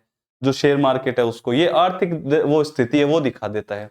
जैसे आप कुछ दिन पहले यदि आप न्यूज़पेपर पढ़ते हो तो न्यूज़पेपर में 3-4 दिन पहले के न्यूज़पेपर में ये आया था कि अमेरिकन जो फेडरल रिजर्व है, अमेरिका का केंद्रीय बैंक, उसने ब्याज दरों में 0.25% की कमी कर दी और जैसे ही उसने कमी करी दुनिया के शेयर बाजार है वो धड़ाम से गिर गए।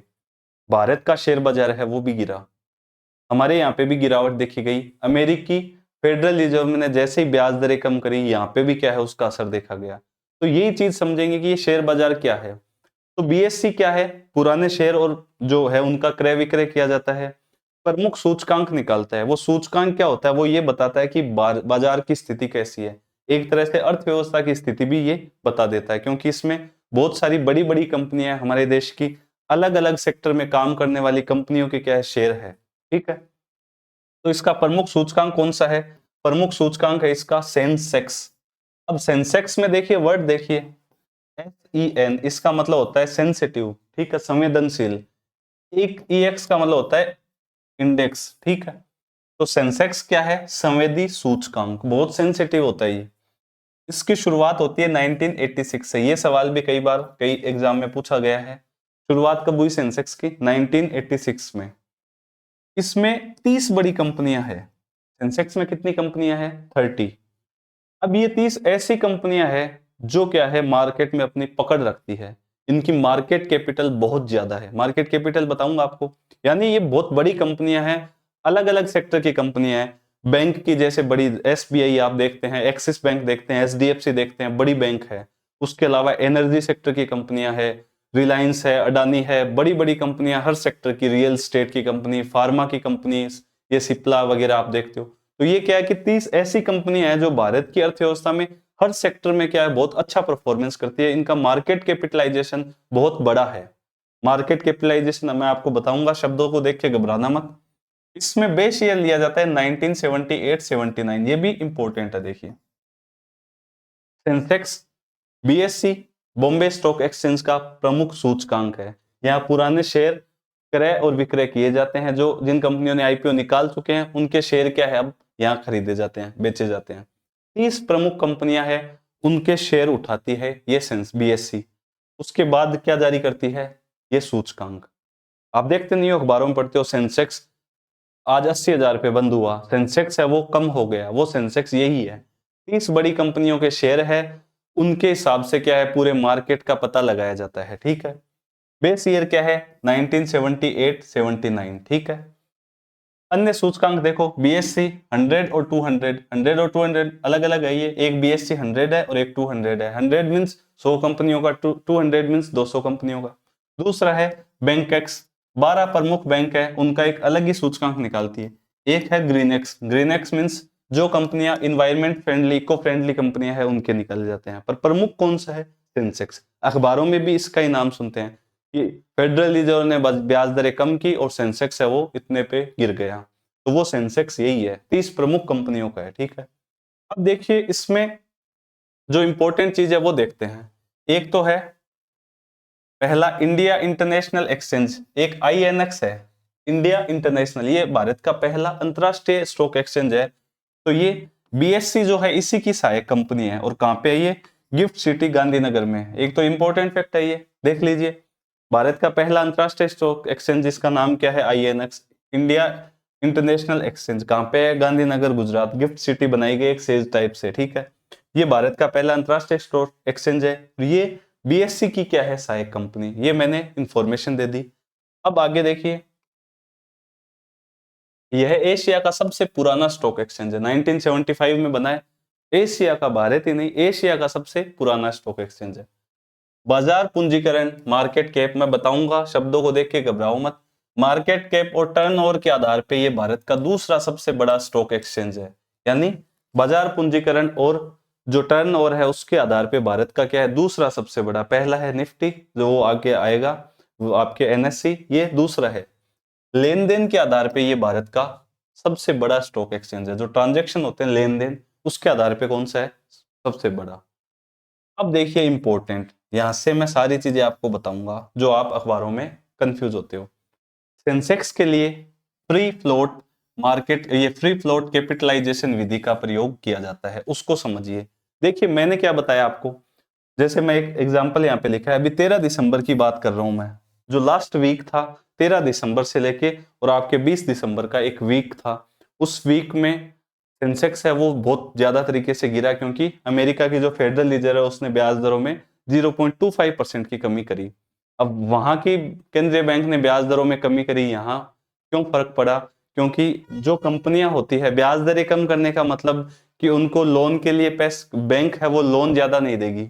अब लोन जब ज्यादा नहीं मिलेगा तो लोग डिमांड कम कर देंगे, उस डिमांड का पूरे आर्थिक जगत पे फर्क पड़ता है। इसलिए क्या है, शेयर वो कम हो जाते हैं इन कंपनियों के। ठीक है, तो देखिए 13 दिसंबर पे ये बंद हुआ 82,133 पे, ये एक एग्जाम्पल तरीके से देखिए। और 20 दिसंबर को ये बंद हुआ 78,000 पे। ठीक है, 5% की गिरावट आई इससे। इसको देखते हैं, रोज अखबारों में आता है ना, यहाँ लिखा हुआ सेंसेक्स के लिए फ्री फ्लोट मार्केट, ये फ्री फ्लोट कैपिटलाइजेशन विधि का प्रयोग किया जाता है। देखिए पहले तो मैं मार्केट कैप जो लिख रहा हूं, एम कैप, ये क्या होता है वो देखिए। कोई भी कंपनी है, इसमें 30 कंपनियां हैं और ये 30 कंपनियां अलग अलग सेक्टर की क्या है, धुरंधर कंपनियां हैं, बड़ी बड़ी कंपनियां हैं। जैसे मान लीजिए एक कंपनी कोई भी रिलायंस ले लेते हैं। ठीक है, अब इस रिलायंस के पास मान लीजिए 10,000 शेयर है। ठीक है, 10,000 शेयर है और एक शेयर की वैल्यू है 20 रुपए, तो कितना हो गया मार्केट कैप, कितना हो गया 10,000 इंटू 20 कितना हो गया आपके, या आप कम वैल्यू ले लीजिए ताकि कैलकुलेशन हमारी इजी हो जाए। 1,000 शेयर है मान लीजिए, ठीक है, एक शेयर की वैल्यू कितनी है 10, तो मार्केट कैप इसका कितना हो गया 10,000 रुपए, ठीक है। तो ये तो हो गया कैपिटलाइजेशन, यानी शेयर, टोटल शेयर इनटू एक शेयर की वैल्यू, ये हो गया मार्केट कैप, ठीक है। अब यहाँ पे मैंने क्या लिखा, सेंसेक्स में फ्री फ्लोट मार्केट कैपिटलाइजेशन विधि का प्रयोग किया जाता है। ये फ्री फ्लोट क्या होता है, फ्री फ्लोट का मतलब ये होता है जैसे ये जो 1,000 शेयर है, इन 1,000 शेयर में जो कंपनी है इसमें मान लीजिए प्रवर्तक है, प्रमोटक मैंने आपको बताया, उनके ही शेयर है 500, तो या 200 या 500 मान लीजिए आप। 1,000 शेयर में से मान लीजिए रिलायंस है, अब रिलायंस में 1,000 में से 500 शेयर तो अकेले अंबानी जी के ही हैं, बाकी के 500 जारी कर रखे हैं। मार्केट कैप तो कितना है 10,000, एक शेयर की वैल्यू कितनी है 10, उसके हिसाब से फ्री फ्लोट मार्केट कैपिटलाइजेशन का मतलब ये होता है जो शेयर जनता के लिए जारी हो चुके हैं, जो शेयर मार्केट में है। अडानी अंबानी जी के पास वाले शेयर मत देखो, वो कितने हैं 500 ही है, तो 500 इंटू 10 करेंगे तो ये 5,000। तो फ्री फ्लोट मार्केट कैपिटलाइजेशन सारी कंपनियों के जो ओनर है, प्रवर्तक है, उनके शेयर छोड़ दो, बाकी जो शेयर जनता के पास है और लोगों के पास है उनको मल्टीप्लाई किससे कर दो, एक शेयर की वैल्यू से, वो है फ्री फ्लोट कैपिटलाइजेशन। जैसे इस एग्जांपल में ये 5,000 है, वो है क्या है, फ्री फ्लोट कैपिटलाइजेशन। तो ऐसे ये एक कंपनी है मान लीजिए रिलायंस, और ऐसे सारी 30 कंपनियों के शेयर है, उनकी सबकी वैल्यू जोड़ दो। उसके बाद 1978-79 जो बेस ईयर मैंने लिखा है यहाँ पे, ये देखिए बेस ईयर, उस बेस ईयर के हिसाब से 100 लिया जाता है बेस ईयर, ठीक है। उस हिसाब से उस टाइम की मार्केट कैप ये देखते हैं कि उस टाइम पे मार्केट कैप कितनी थी। अब देखिए इस इन 30 कंपनियों में जरूरी नहीं है कि फिक्स कंपनियां ही हो, इन 30 कंपनियों में वो कंपनियां होती है जिनका मार्केट कैप, देखिए मार्केट कैप है वो हर दिन चेंज होता रहता है, कभी कोई कंपनी आ गई, कभी कोई निकल गई। भाई किसी कंपनी के शेयर की वैल्यू कम हो गई, कम होती ही क्या है वो कंपनी बाहर हो गई, और जिसके ज्यादा शेयर बढ़े वो कंपनी आ गई। तो 30 में क्या है चेंज होते रहते हैं, पर प्रमुख 30 कंपनियां लगभग क्या है वही रहती है, क्योंकि उनके शेयर अचानक नहीं गिरते, कुछ कंपनियां अंदर होती है कुछ बाहर आ जाती है, ठीक है। तो ये फ्री फ्लोट मार्केट कैपिटलाइजेशन हमने देख लिया। फिर क्या है, सेंसेक्स की वैल्यू निकाली जाती है, जैसे 82,000 पे बंद होता है, कभी 78,000 पे। इसका मतलब क्या है, 30 जो बड़ी कंपनियां हैं उनके शेयर है वो कम हुए कि नहीं। 30 कंपनियों से पूरे देश की अर्थव्यवस्था का पता लगाना, तो सेंसेक्स एक तरह से अच्छा पैरामीटर नहीं हो सकता, मतलब एक आइडिया लगा सकते हैं कि यार ऐसा हो सकता है। जैसे एग्जिट पोल होते हैं, कोई आज तक वाला आया बड़ा, या कोई और चैनल आया, उन्होंने बताया कि इतने ये आए। अब किसी न्यूज चैनल ने बताया कि यार इतने क्या है वो हो जाएंगे, वो सीटें आ जाएगी किसी पार्टी को, और उतनी नहीं आई, आसपास रह गई, वो एक रेंज बताते हैं। तो ये 30 कंपनियां जरूरी नहीं है सारी अर्थव्यवस्था का पता लगा सके। अब इन 30 कंपनियों में कोई कंपनी है ही नहीं और उसके शेयर है वो बढ़ रहे हैं, और आप सोच रहे हो यार सेंसेक्स वाली 30 कंपनियों को देख के ही मैं शेयर खरीदूंगा, जबकि किसी और कंपनियां उसके शेयर बढ़ रहे हैं, वो 30 में है नहीं, तो आप उस कंपनी का शेयर नहीं लोगे जबकि वो बढ़ रहा है। तो ये सेंसेक्स क्या एक पैरामीटर है जो एक अर्थव्यवस्था की एक पिक्चर हमारे सामने दिखाता है। ये 30 कंपनियां जो अलग अलग सेक्टर की है उनके शेयर कम ज्यादा हो रहे हैं, उनका मार्केट कैपिटलाइजेशन के आधार पे ये सूचकांक निकलता है, free float market capitalisation. Free float means जितने शेयर जनता के पास है, ओनर है उनके शेयर छोड़ दो, जो बाकी के शेयर है जो जनता मार्केट में है उनका कितना है, फ्री फ्लोट मार्केट कैपिटलाइजेशन, ठीक है। ये विधि हो गई, नाम पूछ सकते हैं इसका कि सेंसेक्स के लिए कौन सी विधि का प्रयोग किया जाता है, फ्री फ्लोट मार्केट कैपिटलाइजेशन, मैंने आपको बता भी दिया। ये एग्जांपल मैंने इसलिए लिखा है यहाँ पे कि आप न्यूज़पेपर वगैरह पढ़ो तो देख सको कि सेंसेक्स एक्चुअल में है क्या। अब आगे देखिए, दूसरा है एनएससी, पहला था बीएससी, दूसरा एनएससी। इसकी स्थापना होती है 1970, तो ये 1992, वो था 1975 में स्थापना, इसकी होती है 1992 में। हेडक्वार्टर इसका भी मुंबई में है। इसका जो प्रमुख सूचकांक है इसका नाम है निफ्टी, वो था सेंसेक्स 30, 30 कंपनियां थी, ये है Nifty, Nifty means 50, FTY means 50। Nifty में क्या है 50 शब्द छुपा हुआ है, तो यहाँ पे कितनी कंपनियां हैं, 50 बड़ी कंपनियां हैं, उसमें कितनी थी 30। अन्य सूचकांक इसके जूनियर निफ्टी, निफ्टी 500, 500 कंपनियां, बैंक निफ्टी नाम से ही पता चल रहा है, ठीक है। प्रमुख सूचकांक है निफ्टी, उसका था सेंसेक्स। तो अखबारों में यही तो आता है, सेंसेक्स है वो इतने अंक पे बंद हुआ, इतना गिरा, निफ्टी है उसमें ये बदलाव आए। तो देश के ये क्या है, दो प्रमुख स्टॉक एक्सचेंज, और उनके सूचकांक कौन से है, ये निफ्टी और सेंसेक्स। निफ्टी में कितनी कंपनियां हैं, 50, क्योंकि निफ्टी में क्या लिखा, टी मींस 50, ठीक है। अब देखिए मार्केट कैप और टर्नओवर। अब आपके मार्केट कैप समझ में आ गया, कितने शेयर टोटल कंपनी के इनटू एक शेयर की वैल्यू, वो क्या है मार्केट कैप। तो मार्केट कैप और टर्नओवर, पूरा टर्नओवर, उसके हिसाब से ये भारत का सबसे बड़ा स्टॉक एक्सचेंज है। और बीएससी कौन सा था, सेकंड नंबर पे, ये सबसे बड़ा है। क्यूआईबी में अधिक प्रचलित, मैंने आपको पहले टर्म बताई थी ना, क्यूआईबी, क्वालिफाइड इंस्टीट्यूशनल बायर्स, जिनको विशेषज्ञ होते हैं, बड़ी कंपनियां होती है, वो यहाँ पे क्या है, पैसा लगाते हैं अपना, ठीक है। तो क्यूआईबीज में क्या है, ये निफ्टी है वो, ये एनएससी अधिक प्रचलित है। एनएससी ने पहली बार ई ट्रेडिंग स्टार्ट किया, किसने, भारत में पहली बार, एनएससी ने। इसका नाम है एनईएटी। एनईएटी इसका ई ट्रेडिंग प्लेटफॉर्म है, फुल फॉर्म है इसकी national exchange for automatic transaction, ठीक है, ये इसकी डेफिनेशन। अब आगे देखते हैं हम इंपॉर्टेंट फैक्ट। दुनिया का सबसे बड़ा जो स्टॉक, वो पहला स्टॉक एक्सचेंज था, वो था एम्स्टर्डम नीदरलैंड का, जो दुनिया का सबसे पहला है। दुनिया का सबसे बड़ा कौन सा है, न्यूयॉर्क स्टॉक एक्सचेंज, अमेरिका का, ठीक है। स्टॉक एक्सचेंज की वर्ल्ड वाइड बात करें तो भारत का स्थान आता है फोर्थ, और यूएसए है वो सबसे बड़ा मार्केट है, फर्स्ट पे यूएसए और भारत फोर्थ स्थान पे है। ये कुछ इंपॉर्टेंट फैक्ट थे। अब देखिए चार्ट पे जाते हैं हम वापस।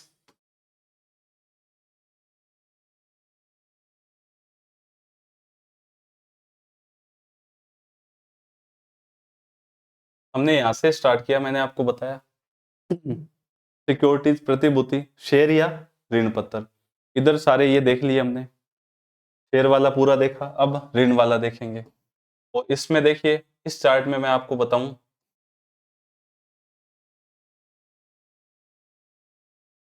इधर वाले अभी बचे हुए हैं, ठीक है। मैंने आपको बताया लॉन्ग टर्म और शॉर्ट टर्म, वो चीज याद रखना। पूंजी बाजार में देखिए इक्विटी शेयर, ये हमने देखा अभी। अब हम देखेंगे ऋण उपकरण, पूंजी बाजार पढ़ रहे हैं ना, उसमें ऋण उपकरण हम देखेंगे।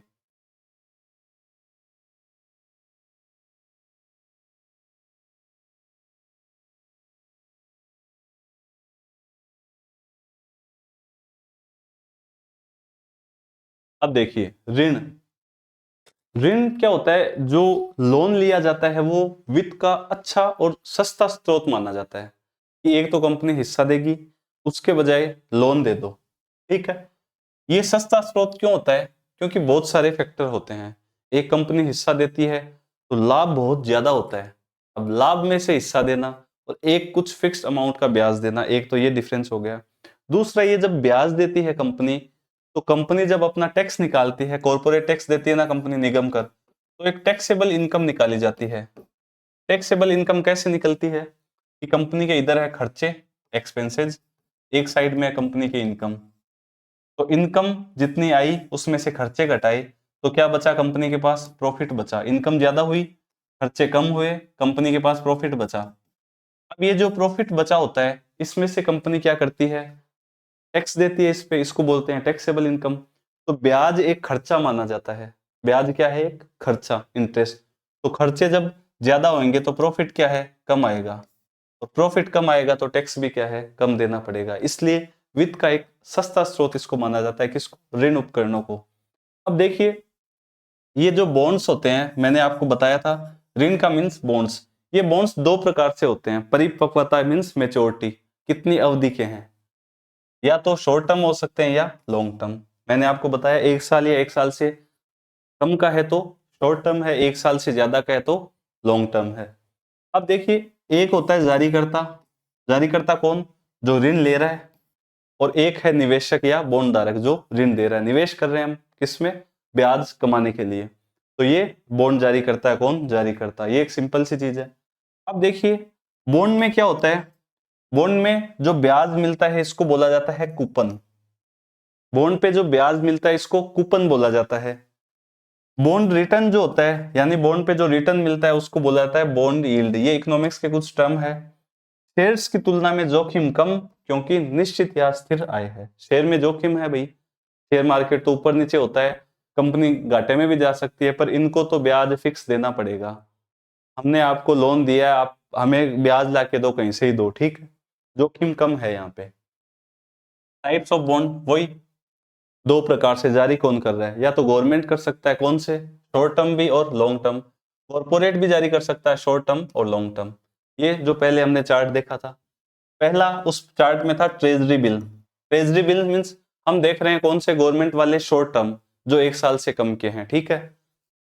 तो देखिए शॉर्ट टर्म डेट सिक्योरिटीज है, यानी 1 साल या 1 साल से कम का है। अल्पकालीन तरलता प्रबंधन ओएमओ के लिए बहुत उपयोगी। आरबीआई, जब मैंने आपको पढ़ाया, दो उपाय देखे थे आरबीआई के मुद्रास्फीति को नियंत्रित करने के लिए। एक था क्वांटिटेटिव, एक था क्वालिटेटिव। क्वांटिटेटिव मतलब मात्रात्मक। उस मात्रात्मक में लिखा था मैंने ओएमओ, ओपन मार्केट ऑपरेशन, खुले बाजार की प्रक्रिया। जब आरबीआई अपनी सिक्योरिटी लेके जाती है बाजार में, या तो वो बेचती है या कम करती है, वो देखती है मार्केट में डिमांड कितनी है, उस हिसाब से काम करती है। ज्यादा पैसा चला गया बेचेगी, कम है तो खरीदेगी। तो वो सारी चीजें क्या थी, ओएमओ थी, जो हमने पहले देखी। तो ये अल्पकालीन तरलता प्रबंधन के लिए ट्रेजरी बिल बहुत जरूरी है, ठीक है। ये छूट डिस्काउंट पर जारी होते हैं और सम मूल्य पर प्राप्त होते हैं। जैसे एग्जांपल देखिए, मान लीजिए एक गवर्नमेंट ने ट्रेजरी बिल जारी किया, 100 रुपए, उस पे फेस वैल्यू मीन्स उसके चेहरे पे लिखा हुआ है, उस पे लिखा हुआ है कि 100 रुपए का ये। मैंने क्या लिखा, ये डिस्काउंट पर जारी होते हैं। जारी किया इसको कितने रुपए में, 98.20 में। 98.20 में इसको जारी किया है कितने का, 100। छूट कितनी मिली, 1.80। इसको मैंने बोला डिस्काउंट। तो ये डिस्काउंट छूट पे जारी हुए और सम मूल्य पे प्राप्त हुए।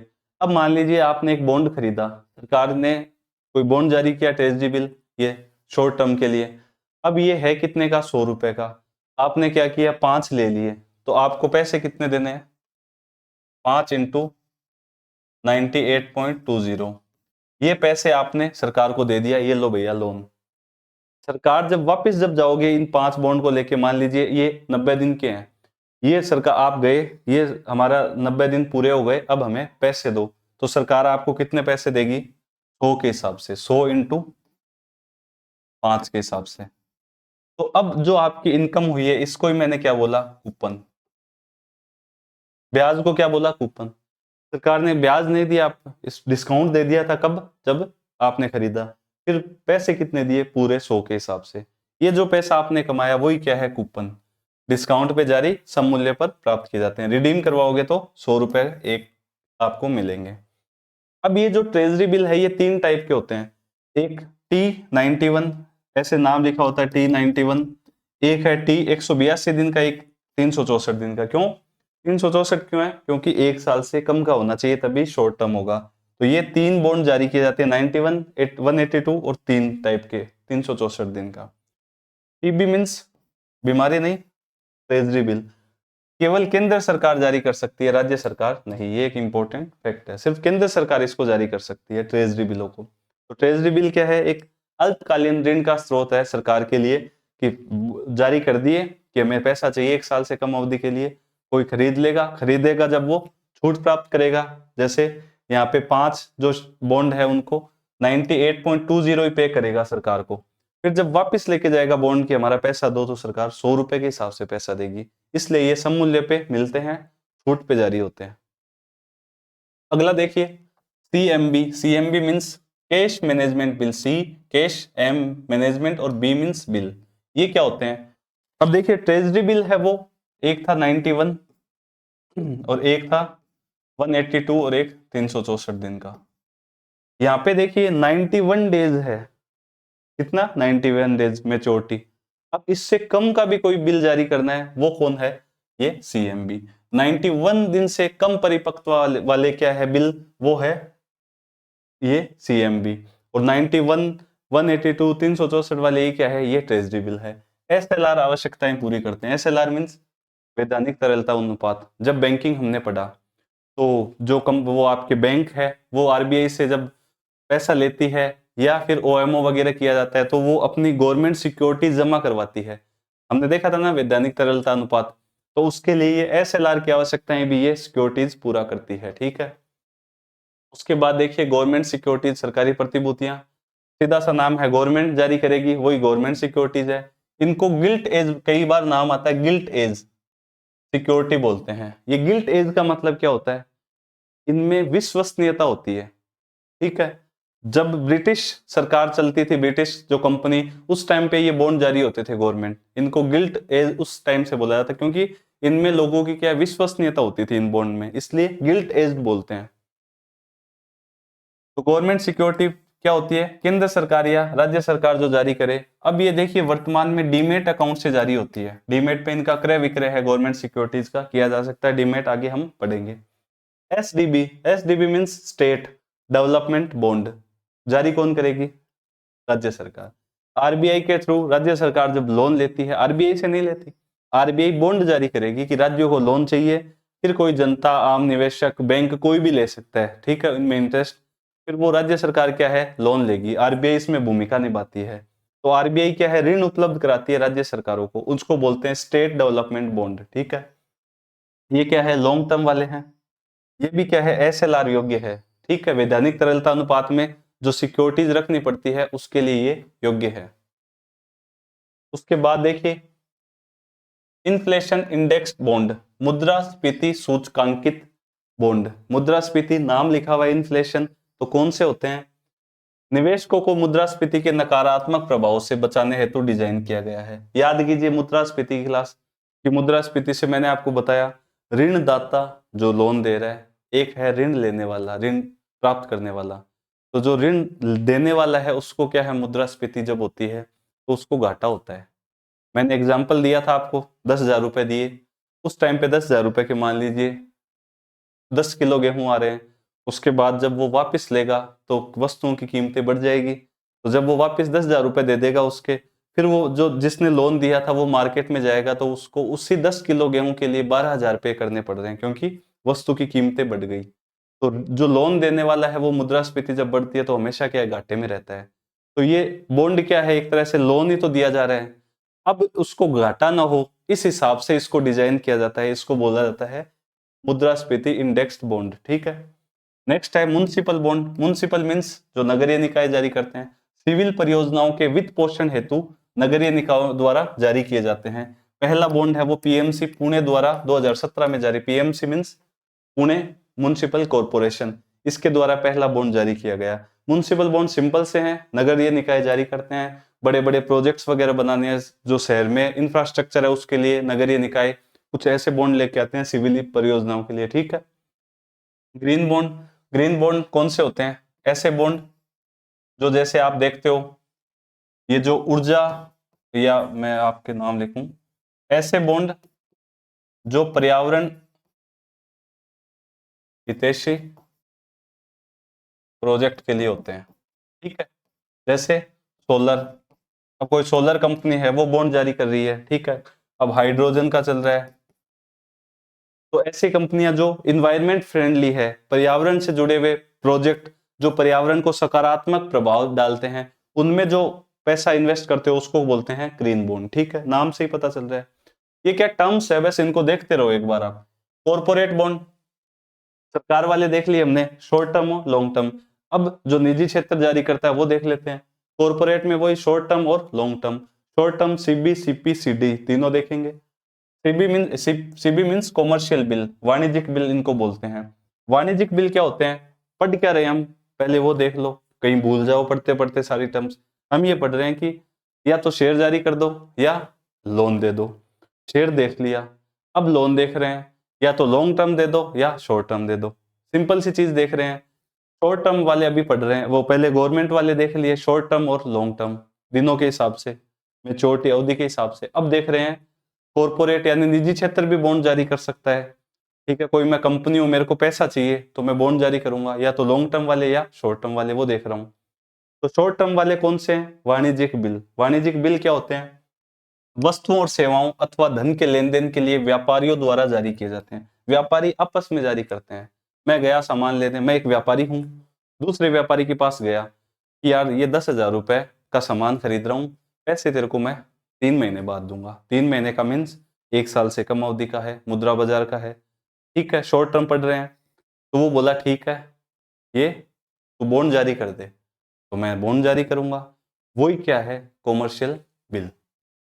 वस्तुओं और सेवाओं अथवा धन के लेन देन के लिए व्यापारी आपस में, पुराने टाइम पे देखते होंगे आप कि मतलब ऐसे नोट दे दिया कोई कागज पे लिख के, वो नोट ही क्या है, मुद्रा है, ठीक है। तो ये जारी किए जाते हैं एक निश्चित धनराशि एक निश्चित समयावधि के बाद। अब देखिए मैक्सिमम इसमें समयावधि 3 महीने ही हो सकती है, 90 दिन के बाद देने का वादा किया जाता है। अब देखिए जब कोई वाणिज्यिक बैंक इन पर कोई गारंटी दे देता है तो ये प्रथम श्रेणी के हो जाते हैं। भारत में ये लोकप्रिय नहीं है कॉमर्शियल बिल, कई देशों में चलते हैं, भारत में लोकप्रिय नहीं है। मैंने आपको बैंक दर जब पढ़ाई थी उसमें बताया था कि ये जो वाणिज्यिक बिल है इन पे डिस्काउंट रेट होती है, उसको बैंक दर बोला जाता है। एक डेफिनेशन आती है बैंक दर की, उसका मतलब यही है। सिंपल सा क्या है, जैसे मैं एक व्यापारी हूं ए और इधर व्यापारी है बी, मैं गया इससे सामान लेने कि भाई मुझे 10,000 रुपए का सामान दे, तो मैं इसको 10,000 रुपए नहीं दे रहा हूं, ये मेरे को सामान दे रहा है 10,000 रुपए का, ठीक है। अब मैंने इसको बिल दे दिया एक, ये ले 10,000 रुपए का कॉमर्शियल बिल, मेरे पास पैसे नहीं है, ठीक है। अब होगा क्या, ये बी है, ये मान लीजिए कोई बैंक है, पीएनबी या कुछ भी मान लीजिए, मैंने पीएनबी को बोल रखा है कि मेरे 10,000 रुपए वो बी को दे देना एक तरह से, ठीक है, बिल डिस्काउंट कर लेना। ये जाएगा यहाँ से, इसको डिस्काउंट कराएगा क्योंकि बैंक भी अपना चार्ज काटेगा, ठीक है, ऐसे ही नहीं देगा बैंक। तो बैंक जब इस पे गारंटी देता है तो ये प्रथम श्रेणी की कि बैंक ने गारंटी दे रखी है कि भाई ठीक है ये बिल जारी कर दे, मैं दूंगा पैसे। और नीरव मोदी का जो आप केस देखते हो उसमें एक जारी किया था बैंक ने LOU, लेटर ऑफ अंडरटेकिंग। ये LOU और वाणिज्यिक बिल सेम मिलते जुलते ही है, गारंटी ले ली थी बैंक ने कि हम पैसा देंगे। अब नीरव मोदी जी कहीं पे भी जा रहे हैं, खरीद रहे हैं, बहुत सारा सामान व्यापार कर रहे हैं और बैंक ने गारंटी दे रखी है, LOU जारी कर रखे थे। ये एक तरह से वाणिज्यिक बिल जैसे ही है। तो व्यापारी आपस में लेन देन के लिए, वस्तु और सेवाओं की अदला बदली के लिए क्या है, ये बिल जारी करते हैं। भारत में इतने लोकप्रिय नहीं है, लोकप्रिय नहीं है इसलिए क्या, भारत में बैंक दर है उसका भी ज्यादा क्या है, लोकप्रियता ज्यादा नहीं है, ठीक है। नेक्स्ट देखिए कॉमर्शियल पेपर, वो था कॉमर्शियल बिल CB, ये है CP। अब देखिए बड़ी कंपनियां, प्राथमिक डीलर्स और वित्तीय संस्थाएं अल्पकालीन ऋण आवश्यकता हेतु जारी करते हैं। वो थे व्यापारी, छोटे मोटे व्यापारी वगैरह है, या मतलब आपसे लेन देन के लिए करें, ये बड़ी कंपनियां, प्राथमिक डीलर और वित्तीय संस्थाएं ये जारी करती है। इसकी मिनिमम जो अवधि है वो 7 दिन, मैक्सिमम 1 वर्ष। मिनिमम अमाउंट है वो 5 लाख, 5 लाख के गुणक में ये बॉन्ड होने चाहिए। यानी या तो मैं 5 लाख रुपए उठाऊं मार्केट से ये जारी करके क्या, कॉमर्शियल पेपर, या फिर मैं क्या करूं 10 लाख, 5 लाख का गुणक, ये 25 लाख, 50 लाख, ऐसे गुणक में ये जारी होते हैं। मिनिमम अवधि है 7 दिन, मैक्सिमम 1 वर्ष। ये भी क्या है, शॉर्ट टर्म के लिए। अब तीसरा है जमा प्रमाण पत्र, सर्टिफिकेट ऑफ डिपॉजिट, COD। ये क्या होता है, COD होता है अनुसूचित वाणिज्यिक बैंकों द्वारा अल्पकालीन ऋण आवश्यकताओं हेतु जारी किए जाते हैं। अब बैंक है उनको भी चाहिए पैसा, तो बैंक है वो भी लोन ले सकता है, RBI से लेता है। अब बैंक ले रहा है निजी क्षेत्र से, बाहर से पैसा ले रहा है कॉर्पोरेट सेक्टर से, तो बैंक ने बॉन्ड जारी कर दिया। जैसे कंपनियां कर रही है वैसे बैंक भी क्या, एक कंपनी है, पैसा कमाने के लिए वो बैठा है, तो बैंक ने जो बॉन्ड जारी किया उसको बोलते हैं सर्टिफिकेट ऑफ डिपॉजिट्स, ठीक है। अब इसी से रिलेटेड 3 शब्द है, मैंने जब आपको बैंकिंग पढ़ाया था तब ये छोड़ दिया था, और वो छोड़ा किस लिए था, क्योंकि वो यहां पढ़ाने वाला था मैं। एक है call money market. Call money market का मतलब ये है जब बैंक आपस में लोन लेते हैं, जैसे PNB ने BOB से लोन ले लिया, बैंक ऑफ बड़ौदा से PNB ने 1 दिन के लिए लोन लिया, बैंक टू बैंक, उसको बोलते हैं कॉल मनी, सिर्फ 1 दिन के लिए, इसको ओवरनाइट बोला जाता है। दूसरा है नोटिस मनी, ये बैंक टू बैंक लोन ले रहा है 1 दिन से 14 दिन के लिए, वो है नोटिस मनी। तीसरा है इंटर बैंक टर्म मनी, इसको 14 दिन से ज्यादा का लोन लेना है 1 साल तक का, तो वो बैंक टू बैंक 14 दिन से 1 वर्ष तक का, वो कौन सा है, आपके इंटर बैंक टर्म मनी। तो ये सारे क्या है, 1 साल से कम वाले हैं। देखिए सबको जो मैंने अभी तक बताया वो 1 साल से कम वाले हैं, तो वो मुद्रा बाजार वाले सारे, इधर वाले भी साथ में हो रहे हैं, ठीक है। नेक्स्ट देखिए लॉन्ग टर्म, इधर वाले सारे देख लिए, अब लॉन्ग टर्म वाले देख लेते हैं। हमने जो लॉन्ग टर्म वाले गवर्नमेंट वाले भी देख लिए, SDB वगैरह, और कॉर्पोरेट वाले शॉर्ट टर्म के देख लिए, कॉमर्शियल पेपर, सीडी सारे, क्योंकि चार्ट है वो आप साथ में देखते रहिए। अब देखिए long term, long term debenture में बताता हूं आपको मैं एक बार चार्ट, ताकि आपको कंफ्यूजन ना हो।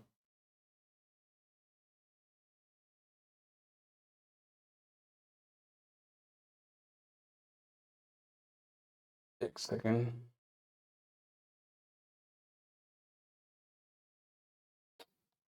ये देखिए, ये वाले हमने देख लिए शॉर्ट टर्म के, गवर्नमेंट वाले, कॉर्पोरेट वाले। लॉन्ग टर्म में गवर्नमेंट वाले देख लिए, अब हम कॉर्पोरेट वाले लॉन्ग टर्म के देखते हैं। ठीक है, डिबेंचर यहाँ पे लिखा हुआ है।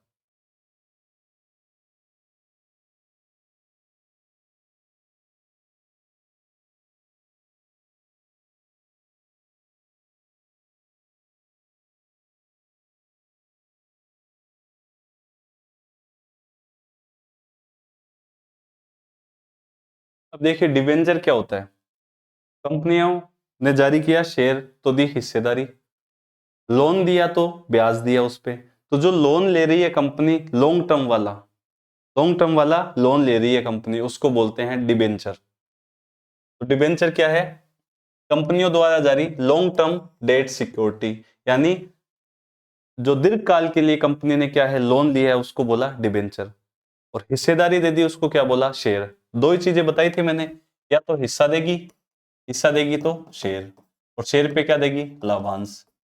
और हिस्सा नहीं देके लोन लेगी कंपनी, ऋण लेगी, तो ऋण को बोलते हैं हम डिबेंचर। इस ऋण को क्या बोला जाता है, डिबेंचर, क्योंकि ये लॉन्ग टर्म के लिए है। ठीक है, इसलिए हमने उसको कैपिटल मार्केट में रखा था। ठीक है, इस डिबेंचर को। अब देखिए यहां लिखा है मैंने बॉन्ड, यहां लिखा है डिबेंचर। डिफरेंस क्या है वो देखिए, बॉन्ड जो होते हैं वो सामान्यतः सिक्योर्ड होते हैं, जोखिम कम होता है, रिटर्न कम होता है, तो ब्याज दर कम होती है इसलिए रिटर्न कम होता है। ये जो डिबेंचर होते हैं ना, डिबेंचर ये सिक्योर्ड नहीं होते, जोखिम इनमें ज्यादा है, जहां जोखिम ज्यादा होगा वहां ब्याज दर भी ज्यादा होगी। तो या तो बॉन्ड ले लो या फिर डिबेंचर ले लो, पर यहाँ पे रिस्क ज्यादा है डिबेंचर के मामले में, क्योंकि कंपनी हानि होती है तब भी कैलकुलेशन देखी जाती है कंपनी की। आगे देखिए, ये डिबेंचर है, ये दो प्रकार के हैं, एक है परिवर्तनीय कन्वर्टिबल, और एक है नॉन कन्वर्टिबल गैर परिवर्तनीय। शब्द देखिए कन्वर्टिबल, कन्वर्ट, कन्वर्ट किस में करना, ऋण है उसको हिस्सेदारी में कन्वर्ट करना, कि मैंने ऋण ले रखा है कंपनी को, और वो लोन दे रखा है, डिबेंचर खरीद रखे हैं, मैं चाहता हूं वो मेरे जो डिबेंचर है वो शेयर में कन्वर्ट हो जाए, मैं हिस्सा प्राप्त करना चाहता हूं। तो ऐसे डिबेंचर जो कन्वर्ट हो सकते हैं किसमें, शेयर में, उनको बोलते हैं कन्वर्टिबल। ऐसे डिबेंचर जो नहीं हो सकते वो क्या है, नॉन कन्वर्टिबल, गैर परिवर्तनीय। सिंपल सी चीज है। नेक्स्ट देखिए कुछ अन्य बॉन्ड्स, जैसे एक है मसाला बॉन्ड। मसाला बॉन्ड का मतलब ये नहीं है नाम से, जैसे मैंने ग्रीन बॉन्ड बताया तो आपने सोचा ग्रीन का मतलब एनवायरमेंट है, मसाले का मतलब ऐसे नहीं है कि मिर्च धनिये में जो इन्वेस्ट कर रहे हैं उन कंपनियों में। यहाँ मसाले का मतलब क्या है, मसाला बॉन्ड इनको बोलते हैं भारतीय संस्थानों द्वारा विदेशी बाजारों में भारतीय मुद्रा में जारी किए गए बॉन्ड। भारतीय संस्थान है वो अमेरिका के स्टॉक एक्सचेंज में विदेशी बाजारों में बॉन्ड जारी कर रहे हैं, ठीक है, और वो भारतीय मुद्रा में है, उनको क्या बोला हमने, मसाला बॉन्ड। ठीक है, आईएफसी अंतरराष्ट्रीय वित्त निगम है, उसने पहला मसाला बॉन्ड जारी किया। केरल जो राज्य है इसने पहला किया, और भारत में एचडीएफसी बैंक है उसने फर्स्ट जो बैंक है। ये मसाला बॉन्ड।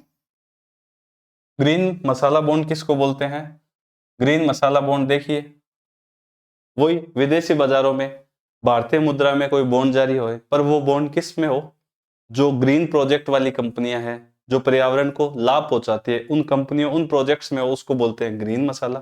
ठीक है, ये इसलिए रखा है कि आप समझ सको। ब्लू बॉन्ड, ब्लू किसको बोलते हैं, समुद्र को, पानी को। तो सामुद्रिक और जल संरक्षण से जुड़े जो प्रोजेक्ट है उनके वित्तीय में जो बॉन्ड जारी होते हैं उनको ब्लू बॉन्ड बोलते हैं।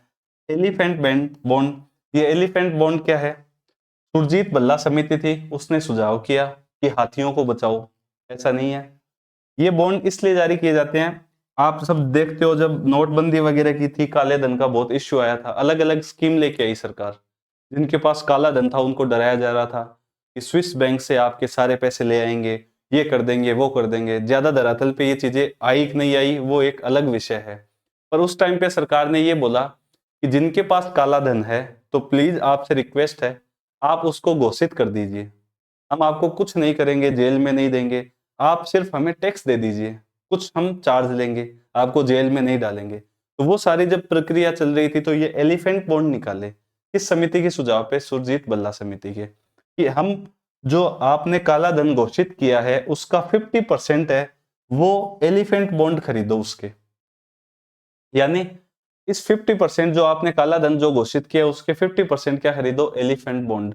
ये एलिफेंट बॉन्ड है, इनका यूज हम करेंगे इंफ्रास्ट्रक्चर के जो प्रोजेक्ट्स है उसमें यूज करेंगे। तो ये है एलिफेंट बॉन्ड, ठीक है, काले धन से रिलेटेड।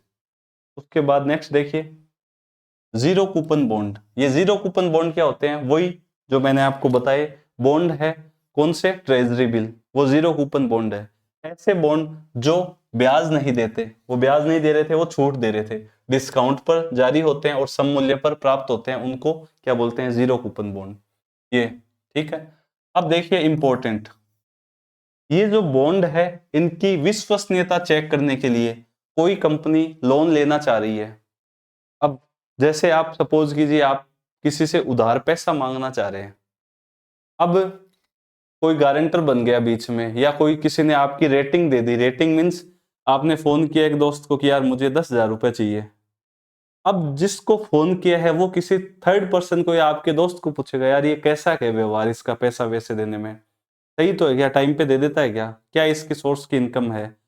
तो वो जो दोस्त बता रहा है ना, वही काम बॉन्ड को विश्वसनीयता चेक करने के लिए रेटिंग एजेंसी बता रही है कि बॉन्ड अच्छा है या बुरा। उसके लिए क्या है? रेटिंग एजेंसी बता रही है कि ये बॉन्ड अच्छा है या बुरा। उनको बोला जाता है क्या? बॉन्ड से रिलेटेड रेटिंग एजेंसी। भारत की बात करें, भारत में है क्रिसिल, केयर और आईसीआरए। ये तीन नाम याद कर लीजिए, क्रिसिल, केयर और आईसीआरए भारत की रेटिंग एजेंसी है।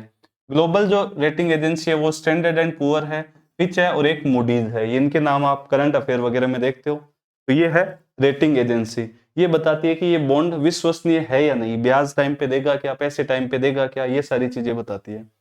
अब खराब जो विश्वसनीयता वाले बॉन्ड है, मान लीजिए कोई बॉन्ड है उसकी खराब विश्वसनीयता है, उनको बोला जाता है जंक बॉन्ड। ठीक है, ये जंक बॉन्ड किनको बोलते हैं? जिनकी विश्वसनीयता क्या है? खराब है। ठीक है। नेक्स्ट देखिए डेरिवेटिव। डेरिवेटिव क्या होता है? एक सेकंड में पानी पी लूं।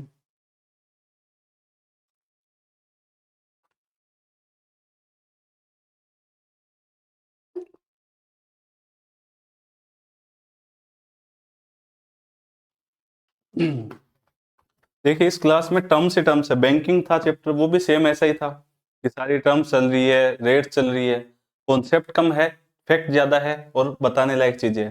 टर्म्स है उनका अर्थ देख लो, क्योंकि न्यूज़पेपर वगैरह में ये चलते रहते हैं, एग्जाम में क्या पता पूछ ले। डेरिवेटिव क्या होते हैं?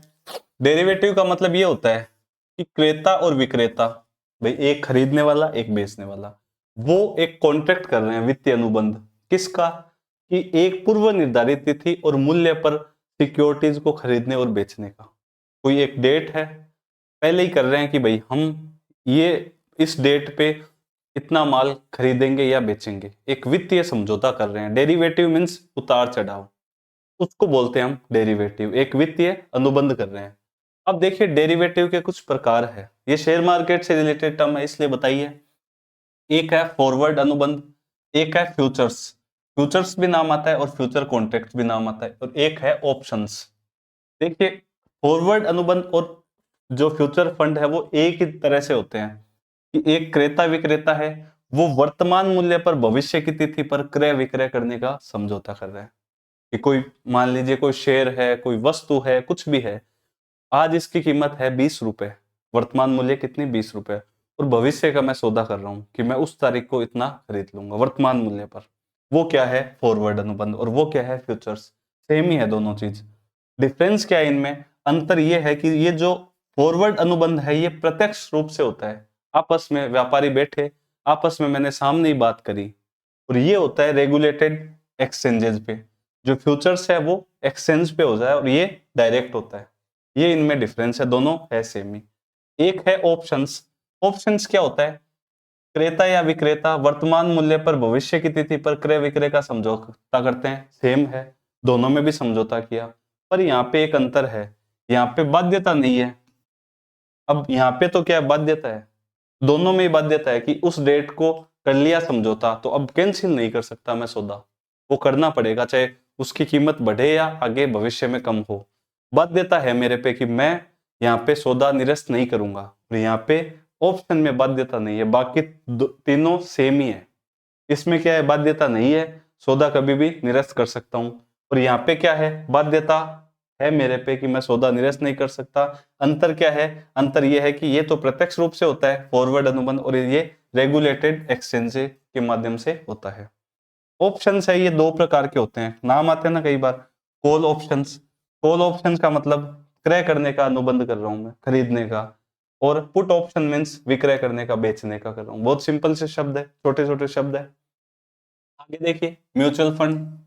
म्यूचुअल फंड क्या होता है, म्यूचुअल फंड में क्या होता है, देखिए इसको ध्यान से देखिए, यहाँ पे फिर हम डेफिनेशन पढ़ लेंगे। आपने पैसा है आपका, छोटे आप हो छोटे निवेशक। अब एक मिनट, म्यूचुअल फंड बेसिकली किस लिए है, ये आम जनता है, जो एकदम आम जनता, उसको शेयर मार्केट में एक भागीदार बनाने के लिए म्यूचुअल फंड है वो महत्वपूर्ण भूमिका निभाते हैं। जैसे छोटी छोटी बचते हैं, 10 20 50, इतना रुपए है मेरे पास, मैं चाहता हूं कि ये पैसा भी मैं शेयर मार्केट में लगाऊं, तो वो काम कौन करेगा, ये म्यूचुअल फंड्स। ये म्यूचुअल फंड्स क्या होते हैं, वित्तीय संस्थान होते हैं जो छोटे निवेशकों से उनकी बचत को एकत्रित कर शेयर मार्केट में निवेशकों को बाजार की डाइवर्सिफाइड पोर्टफोलियो, ये बताऊंगा, को लाभ दिलाते हैं। निवेशकों को यूनिट जारी की जाती है। देखिए होता क्या है, आपके पास है 10,000 रुपए, आपने दिया इन म्यूचुअल फंड कंपनियों को, ये लीजिए मेरे 10,000 रुपए और आप शेयर मार्केट में इनको इन्वेस्ट कीजिए। वो आपको बोलेगा कि हम आपको रिटर्न दिलाएंगे गारंटेड, आपका पैसा है वो 10,000 एक जगह नहीं शेयर वो करेंगे, हम अलग अलग प्रोजेक्ट में लगाएंगे, उसके बदले हम आपसे कुछ कमीशन लेंगे। ठीक है, ले लिया आपने। अब ये पैसा है जो म्यूचुअल फंड कंपनी है, 10,000 रुपए लिया, इसने क्या किया, इसने ये देखा कि यार मैं ऐसे करता हूँ, 5,000 रुपए तो ऐसी जगह लगाऊंगा जहां से फिक्स्ड इनकम आती रहे। तो इन्होंने क्या किया, लोन दे दिया किसी कंपनी, जो कंपनियां डिबेंचर जारी कर रही है, तो उस पे क्या है, बॉन्ड या डिबेंचर खरीद के ले लिया आपके शेयर वो पैसे का। तो उस पे क्या है, निश्चित आय है और जोखिम कम है कि भाई ब्याज इतना 5,000 पे तो मिलता रहेगा। अब बचे 5,000 रुपए, उस पे ये सोच रहा है कि अब इस पे गेम खेला जाए, ये पैसा लगाएंगे शेयर मार्केट में। अब ये आ गए शेयर मार्केट इधर। अब ये शेयर मार्केट में भी क्या है, एक कंपनी में पैसा नहीं लगाएगा, जैसे रिलायंस है, तो अब ये ऐसे नहीं कि सिर्फ रिलायंस में ही आपके 5,000 रुपए बचे हुए लगा देगा, ये क्या करेगा, उनकी यूनिट बनाएगा 1-1 हजार रुपए की, तो वो 5,000 रुपए या 500-500 की वो अलग अलग कंपनी में करेगा। जैसे ऑटोमोबाइल की कोई इंडस्ट्री, मारुति सुजुकी में पैसा लगा दिया, बैंकिंग में एचडीएफसी के शेयर ले लिए, कुछ पैसे का उसने रियल स्टेट में लगा दिया, ठीक है, कुछ पैसा उसने एनर्जी सेक्टर में लगा दिया, कुछ पैसा उसने फार्मा में लगा दिया, कुछ एविएशन में लगा दिया, इंजीनियरिंग में लगा दिया, अलग अलग जगह क्या है पैसा लगा दिया।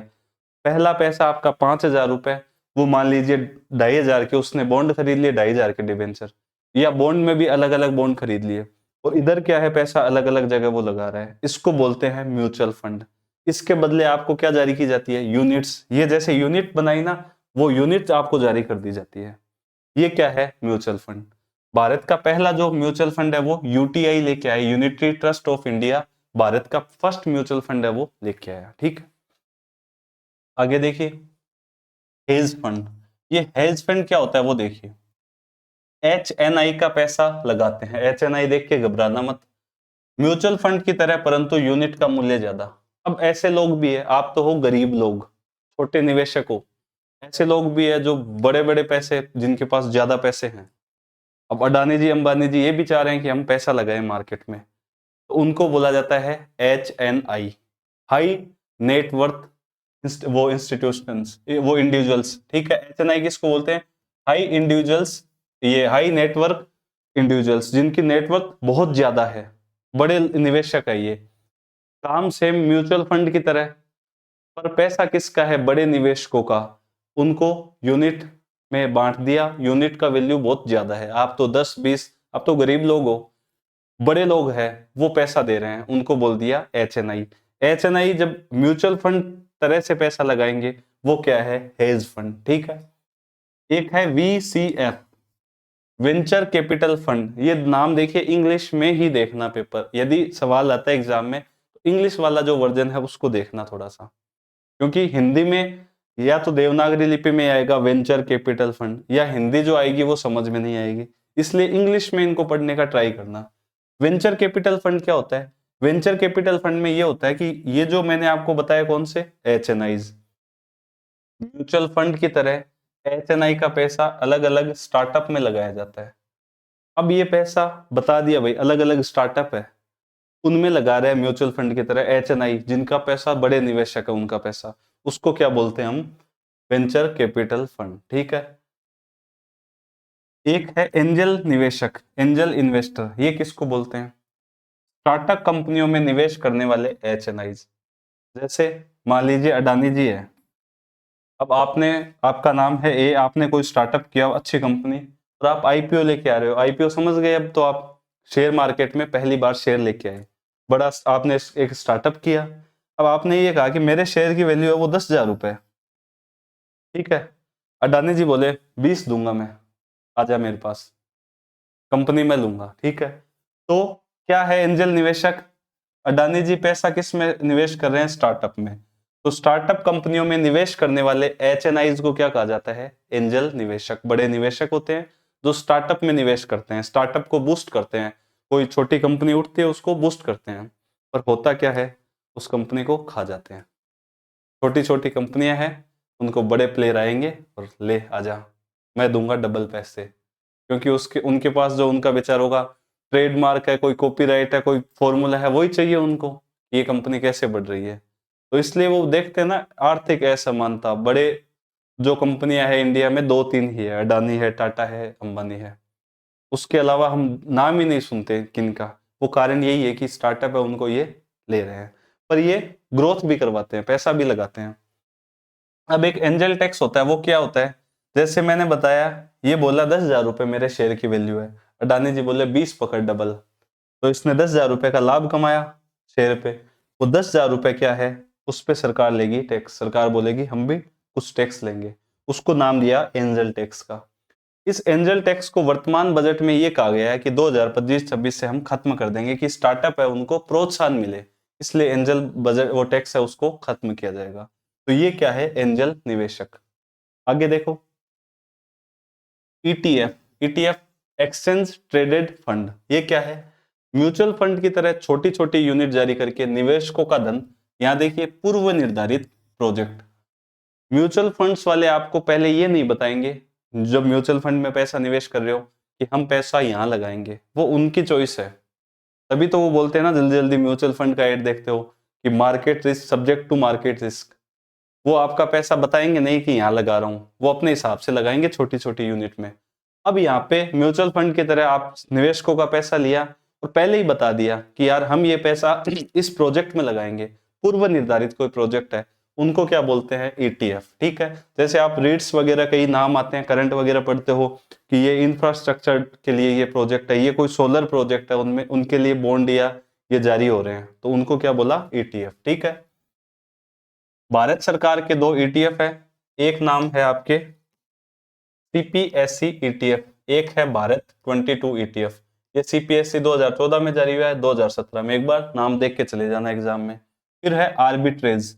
आर्बिट्रेज क्या होता है, वह प्रक्रिया जिसमें निवेशक अलग अलग बाजारों में पाए जाने वाले कीमत अंतरों का लाभ उठाने की कोशिश करता है। जैसे एक शेयर बाजार है मान लीजिए, वहां पे कोई शेयर मिला 10 रुपए का, ठीक है, और दूसरा शेयर बाजार है, उसमें ये शेयर है, इसकी वैल्यू है 20 रुपए।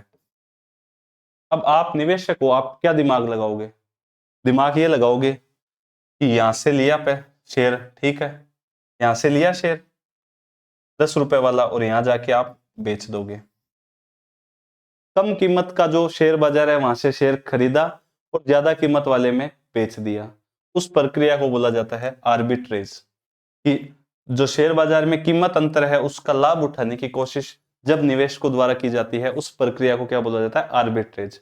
अब आप हिंदी मत पूछना इन नामों की, क्योंकि ऐसे लिखा हुआ आएगा आर्बिट्रेज, ठीक है, और लिखी हुई आएगी हिंदी तो वो किसी के समझ नहीं आएगी, इसलिए इंग्लिश का पेपर आप देख लेना। नेक्स्ट देखिए स्पेक्यूलेशन। स्पेक्यूलेशन किसको बोलते हैं? सट्टे को। सट्टा मतलब वो नहीं है ताश वगैरह खेलना, हम थोड़ा पढ़ाई कर रहे हैं, तो पढ़ाई में सट्टा हम देखते हैं। तो ये कैसे काम करते हैं? सट्टा एक्चुअल में होता क्या है, हम शर्त लगाते हैं कि यार इस तारीख को बारिश आएगी या 1 घंटे में बारिश आएगी, वो भी क्या एक तरह से सट्टा, क्योंकि हम भविष्य की कोई घटना है उसको वर्तमान में संपादित करने का प्रयास कर रहे हैं, या हम ये कर रहे हैं कि यार इस तारीख को ये चुनाव है, मान लीजिए कि ये सरकार है वो आएगी, तो क्या लगता है? सट्टा। तो सट्टे को हम देखते हैं शेयर बाजार के पॉइंट ऑफ व्यू से, भविष्य में होने वाले कीमत परिवर्तन, कि भाई भविष्य में किसी शेयर की कीमत बढ़ेगी या कम होगी। कीमत परिवर्तन का लाभ लेने के लिए वर्तमान में प्रतिभूतियां या वस्तु, इनका क्रय विक्रय क्या कहलाता है? सट्टा। ठीक है, कि भविष्य में कोई कीमत परिवर्तन होगी और सौदा आज कर। एक है तेजड़िया, एक है मंदड़िया, bulls and bears. Share market में आप सुनते हो ना, एक बुल्स जो बना हुआ होता है और एक होता है बियर्स, इनके बीच में गेम चलता है। ये निवेशक ही होते हैं तेजड़िया और मंदड़िया। देखिए आप वो क्या बोलते हैं हर्षद मेहता घोटाला वगैरह या इनकी जो पुरानी वेब सीरीज वगैरह वो देखना, उसमें शेयर मार्केट में कैसे ये लोग गेम खेलते हैं। देखिए तेजड़िया क्या होता है, भविष्य में तेजी का अनुमान, कि भविष्य में शेयर है उसकी प्राइस बढ़ेगी, तो वर्तमान में क्या करो?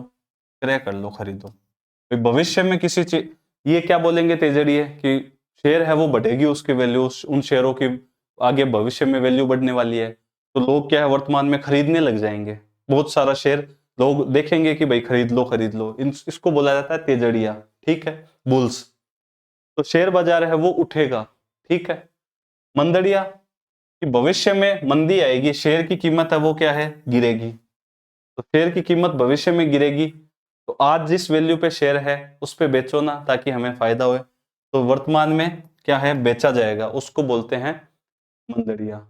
तो ये क्या है? शेयर बाजार को गिराने का प्रयास करते हैं, और इनके बीच में क्या है? जंग चलती रहती है। ये निवेशक होते हैं, बड़े बड़े बड़े प्लेयर होते हैं, वो ये काम करते हैं, ठीक है। तो ये तेजड़िया मंदड़िया। उसके बाद देखिए कॉमेक्स। अब जैसे शेयर खरीदा जाता है, शेयर मीन्स प्रतिभूति, मैंने आपको बताया इक्विटी शेयर है, डिबेंचर देखिए, बॉन्ड देखिए, ये सारी चीज देखिए। वैसे ही वस्तु के लिए भी क्या है? स्टॉक एक्सचेंज है, वस्तुओं का भी क्या है? क्रय विक्रय किया जाता है। जैसे हम देखते हैं ना कि इलायची है, ग्वार है, गवार गम जिसको बोलते हैं, कोई भी जो आप कमोडिटी मार्केट देखते हो कि आप उस चीज को खरीद रहे हो, सोना खरीद रहे हो, वो सारा क्या है? कमोडिटी मार्केट, उसको बोलते हैं COMEX. COMEX means commodity, COMM, COMEX. अब भारत में MCX नाम से एक है कॉमेक्स, मल्टी कमोडिटी एक्सचेंज। ये है मुंबई में, 2013 में स्थापित हुआ। भारत का सबसे बड़ा कॉमेक्स कौन है? ये MCX, जहां पे क्या है? वस्तु वायदा कारोबार होता है, वायदा कारोबार इसको बोलते हैं, ठीक है। वस्तुओं का क्रय विक्रय वो स्टॉक एक्सचेंज पे होता है, ठीक है। उसके बाद एक है NCDX, national commodity derivative exchange. ये भी कहाँ है? मुंबई में। इसमें मुख्यतः कृषि उत्पाद होते हैं। ये एक सिंपल सा हमने देखा। नेक्स्ट देखिए डीमेट। अब देखिए डीमेट का मतलब क्या होता है, इसमें टर्म देखिए DMAT। MAT मीन्स मटीरियल, भौतिक। जब कोई मतलब आपके शेयर होते हैं, पहले शेयर क्या होता था? याद कीजिए, जब ऑनलाइन ट्रेडिंग आई या अब तो डिजिटल आ गया सारा, उससे पहले क्या कागजी रूप में शेयर है। तो जब फिजिकल जो रूप है कागज के रूप में, उसको खत्म करके इलेक्ट्रॉनिक रूप ले आना शेयर का, उसको कहा जाता है डीमेट, ठीक है। MAT means material. सिक्योरिटीज के भौतिक स्वरूप को समाप्त कर इलेक्ट्रॉनिक रूप में बदलना क्या है? डीमेट। डीमेट कर दिया, ठीक है। अब हम डीमेट अकाउंट खुलाते हैं। डीमेट किस लिए खुलाते हैं? कि हम शेयर है उसको ऑनलाइन या स्टॉक एक्सचेंज पे क्या है, उस शेयर को हम इलेक्ट्रॉनिक रूप से खरीदते हैं, इसलिए हम डीमेट अकाउंट है वो ओपन करवाया जाता है, ठीक है। तो डीमेट हो गया भौतिक स्वरूप समाप्त कर, क्या कर दिया? अब इलेक्ट्रॉनिक स्वरूप। अब आपके पास मोबाइल में शेयर पड़े हैं, कागज थोड़ी है आपके पास, कोई कंपनी ने आपको कोई कागज वागज थोड़ी दिए, मोबाइल में इलेक्ट्रॉनिक रूप से पड़े हैं, ठीक है। डिपोजिटरी। डिपोजिटरी कौन होती है? जो डीमेट करने का काम करती है। डीमेट करने वाली संस्था कौन है? डिपोजिटरी। भारत में कौन सी है? दो है, एक है NSDL, एक है CDSL। NSDL की फुल फॉर्म है national securities depository services of India limited. इसमें आगे एन है, इसमें एस है, दोनों का अर्थ सेम है, इसमें सेंट्रल के बाद सेम यही चलता है। इसकी एनएसडीएल की स्थापना होती है 1996 में। हेडक्वार्टर कहाँ है? मुंबई में। भारत की प्रथम है और सबसे बड़ी है, ठीक है, यानी 1996 में इसकी स्थापना होती है। उसके बाद दूसरा है सीडीएसएल। सीडीएसएल मैंने बता दिया, सेंट्रल के आगे सारी चीज यही है। इसकी स्थापना 1998 में होती है। हेडक्वार्टर कहाँ है? मुंबई। ये बीएससी की है। एन का मीन्स एनएससी, तो ये एनएससी की है। अब यहाँ सी का मतलब आप बोलोगे कि सर बी तो नहीं है, पर इस सी का मतलब यहाँ बी समझ लीजिए, ये बीएससी की कंपनी है और ये सीएससी की है। दो डिपॉजिटरी है जो डीमेट करने का काम करती है। उसके बाद लास्ट अपना टॉपिक बचा है सेबी। सेबी की फुल फॉर्म है securities exchange board of India, भारतीय प्रतिभूति और विनिमय बोर्ड।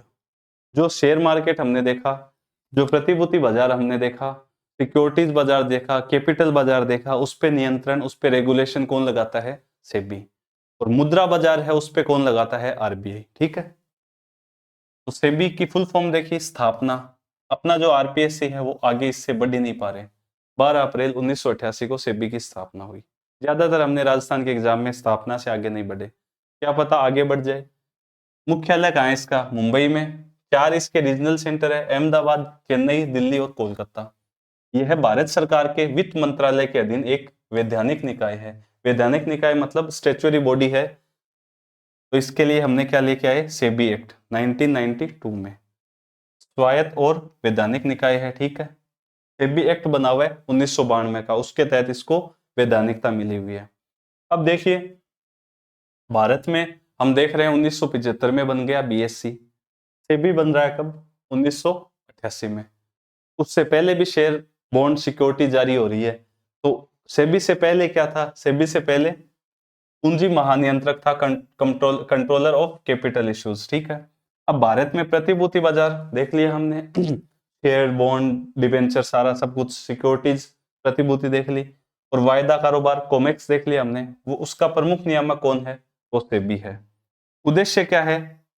उद्देश्य है वॉचडॉग है किसका? इंडियन कैपिटल मार्केट का। भारतीय पूंजी बाजार है उसका एक प्रहरी कुत्ता। वॉचडॉग मीन्स एक रक्षक है, वो प्रहरी है। निवेशकों के हितों की रक्षा करता है, बाजार विकास और विनियमित करता है बाजार को। निवेशक है उनके हित की रक्षा करता है, ठीक है। कोई फ्रॉड ना होए, शेयर जैसे घोटाले हुए अपने शेयर मार्केट के वैसे ना हो, इसलिए सेबी बनाया गया। आगे देखिए, स्ट्रक्चर देखते हैं इसका। इसमें एक निदेशक मंडल होता है, ठीक है। उस निदेशक मंडल में 9 सदस्य होते हैं। एक होता है अध्यक्ष। वर्तमान में कौन है? माधुरी पुरी बुच। नियुक्ति करती है भारत सरकार। और अभी सेबी के ऊपर कांग्रेस सरकार है वो हावी हो रखी है कि सेबी ने घोटाला किया है। इन महोदया का भी नाम क्या है? उछाला जा रहा है। बहुत सारी चीजें हैं वो अभी न्यूज में चल रही है। 2 सदस्य होते हैं वित्त मंत्रालय से, 1 सदस्य आरबीआई से, और 5 सदस्य भारत सरकार नियुक्त करती है। टोटल कितने? 9 सदस्य। पोर्टल बनाया गया एक सेबी का जिसका नाम है स्कोर्स, SCORES, सेबी शिकायत निवारण प्रणाली। अपील, सेबी अगर कोई कार्रवाई करता है, सेबी गिरफ्तारी भी करवा सकता है, फाइन भी लगा सकता है। सेबी के पास क्या है? स्वायत्त अधिकार है। तो इस सेबी के निर्णय के विरुद्ध अपील 45 दिन में की जा सकती है। कहां पे? 45 डेज में। एक प्राधिकरण बना हुआ जिसका नाम है SAA, सुरक्षा अपीलीय प्राधिकरण। यहाँ पे क्या है? अपील की जा सकती है।